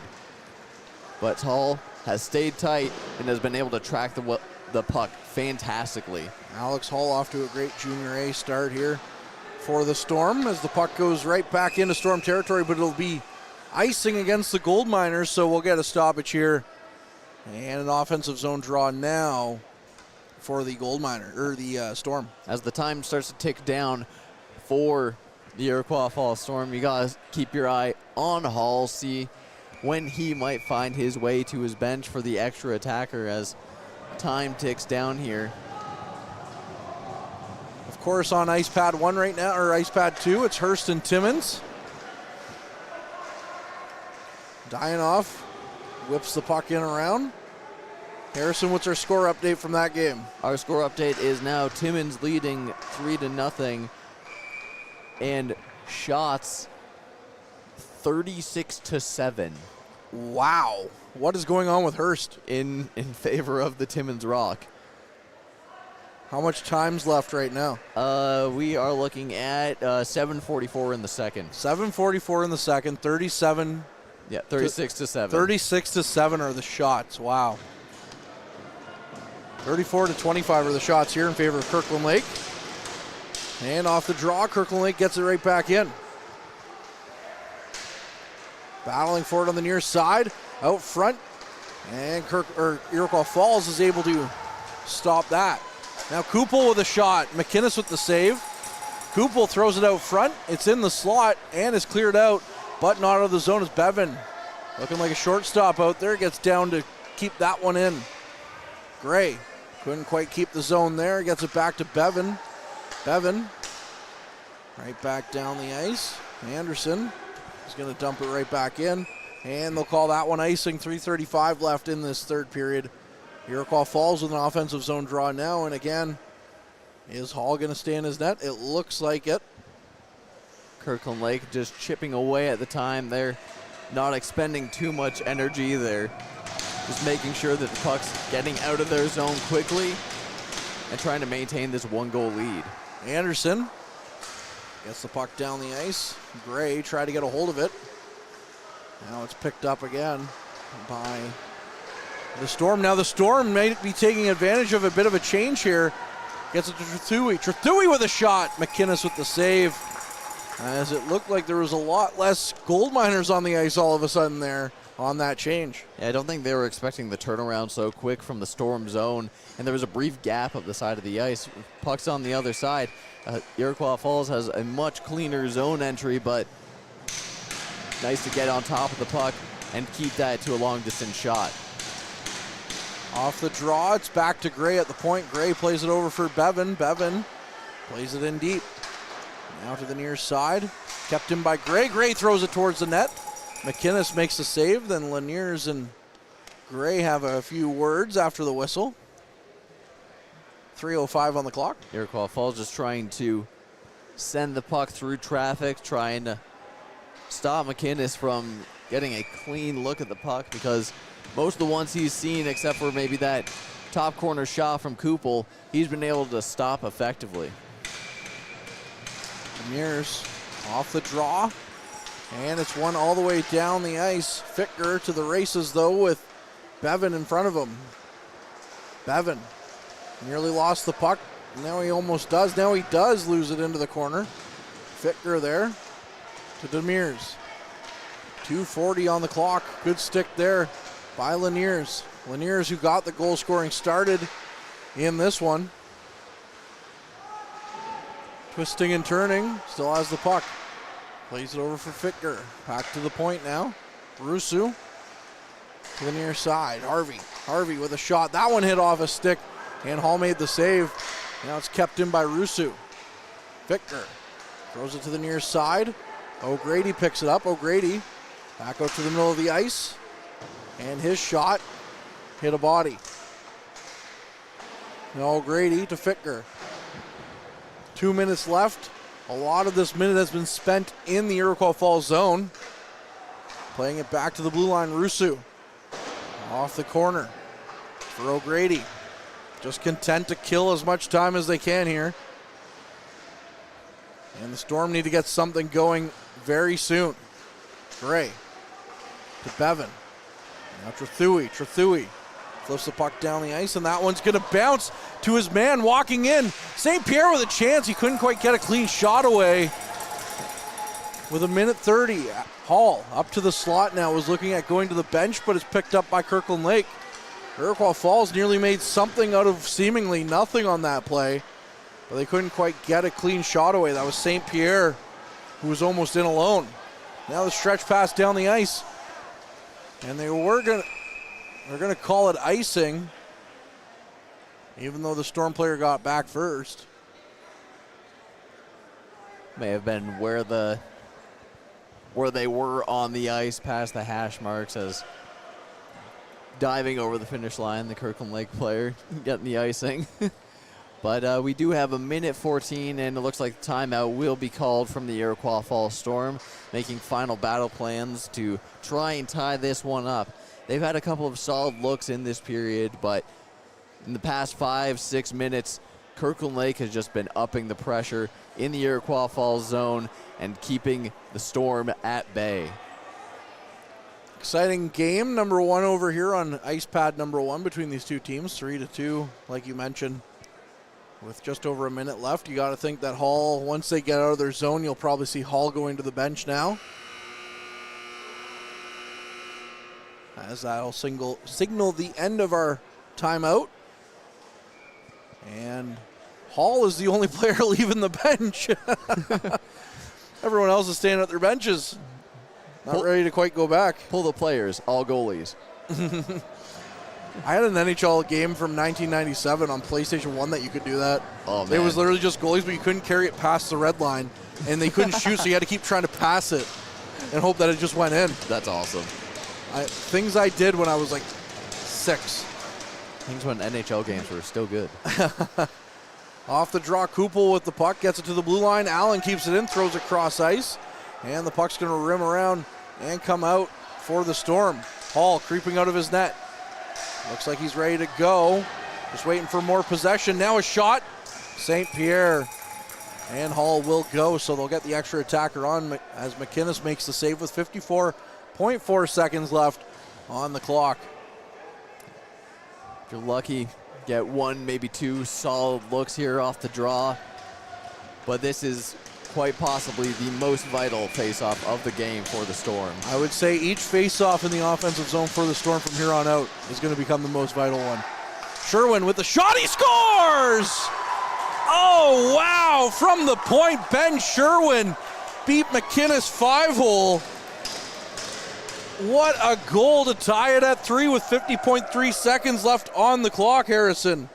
Doesn't get much more dramatic than that. It doesn't happen any better for a pulled goalie. And we saw Sherwin with a lot of offensive pressure, a lot of solid scoring opportunities in this game. So for Sherwin to be the one to tie it up, it only feels appropriate. You win the draw, back to the point, keep it low, skids on the ice, and we have ourselves a tie game with 50.3 seconds left, folks. That's Sherwin's 4th of the season. And it's a brand new hockey game with 45 seconds on the clock as the puck's going to be dumped in and go for icing against the Storm here. So an offensive zone draw for the Gold Miners. And look, Kirkland Lake has put up a fantastic effort, but with the extra man, just the extra space in order to get them moving, it's been hard for anyone to make heads or tails of what's going to happen next. Draw coming to the far side of Hall's net. And it's going to be won by the Gold Miners, who keep the puck in. On the far side, that's Williams. He lost it. Now the puck comes out into this high slot and a shot on goal. And that one was taken by Hickey, but a save made by Hall. And again, Hall's had to stay so sharp. We've seen, unfortunately for the Storm side, a lot of those chances coughed up right in front of the net, and he's had to stay alert the entire time due to those turnovers. Off the draw, down the ice. The Gold Miners have it. Evans chasing after it. Now Sherwin with a chance takes the shot as Sherwin just willed himself to that puck, knocking everyone away from it and got a good shot away, but McInnes' shoulder stood the ground. He's been battling defenders well all afternoon. We saw on the last penalty called against the Gold Miners that he was just forcing a play to happen, fighting hard for the puck. Off the draw, the Gold Miners win it. 10 seconds left. Newman sends it down the ice, and Gray will get to it. Gray in his own zone, content to let the clock run out as that'll go down the ice, and maybe for icing. No, they're going to wave it off. So now we're going to go to overtime. And for the second time in as many games that we've seen these Gold Miners, we're going to overtime. Harrison, why don't you fill people in on how overtime works in the NOJHL? Overtime in the NOJHL works as a 7-minute 3-on-3. If there is no goal scorer at the end, we don't go to a shootout. Rule implemented last year reintroduced the tie to hockey, at least Junior A. So we end up with a tie, and each team walks away with a singular point. There is no flood. There is no nothing. We just go back to hockey.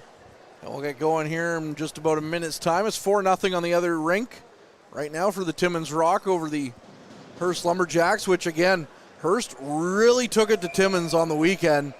So for Timmins to get ahead now here and do what they're doing to Hearst, who only has one loss on the season, is pretty impressive. I mean, this is dominance. Last time we checked in, there was 7 shots on goal for the Hearst Lumberjacks.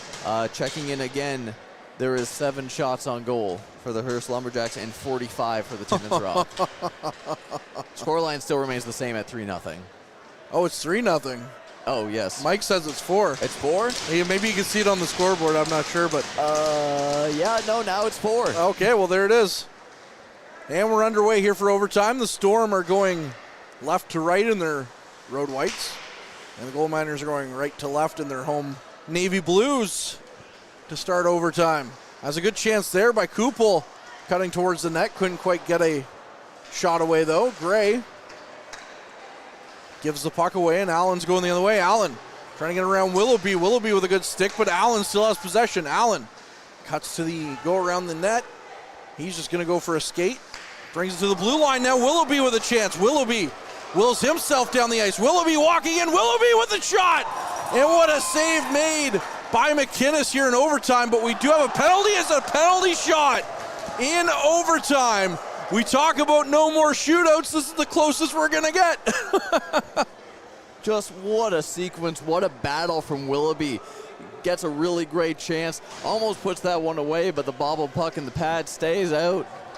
Lucas Willoughby, who has 3 goals on the season, could end things right here, right now.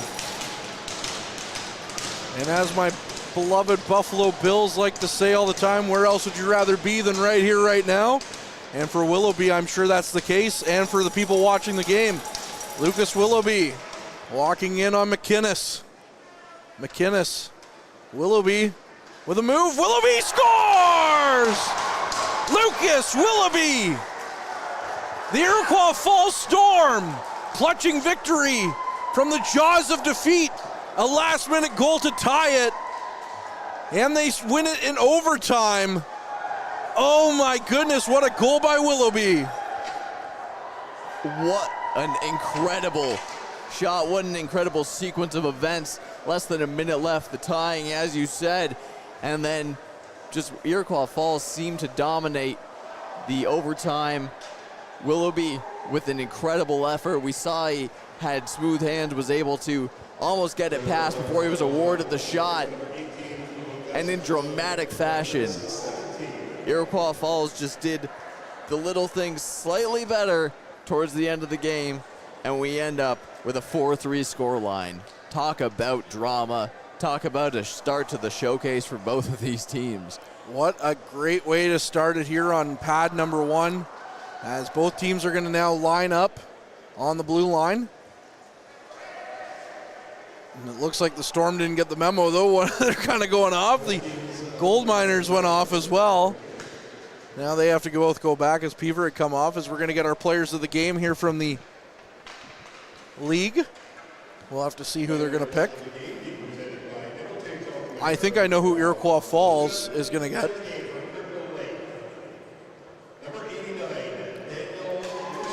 Rusu is getting player of the game from the Kirkland Lake Gold Miners, and he's going to accept a gift from Commissioner of the League, Robert Mazuka. He played a great defensive game. He made a lot of things happen and scored that goal as well. And Willoughby, surprise, surprise, player of the game for the Storm there. When you score a overtime winner exactly the way that he did, doesn't get much better than that. He's going to have a big smile on his face all night here in the Nickel City, as they won't be in action again until tomorrow, when they're going to take on the French River Rapids right here on Ice 1 at 3:45 tomorrow. But that'll do things here for us right now. We're going to take a quick break. We'll be back with more hockey coming up between the Blind River Beavers and the Sioux Eagles. So hold on to your hats. The NOJHL Showcase just getting underway here from Sudbury. I'm Courtney Harrison and Mike Brown, our camera operator. We'll see you soon. Bye.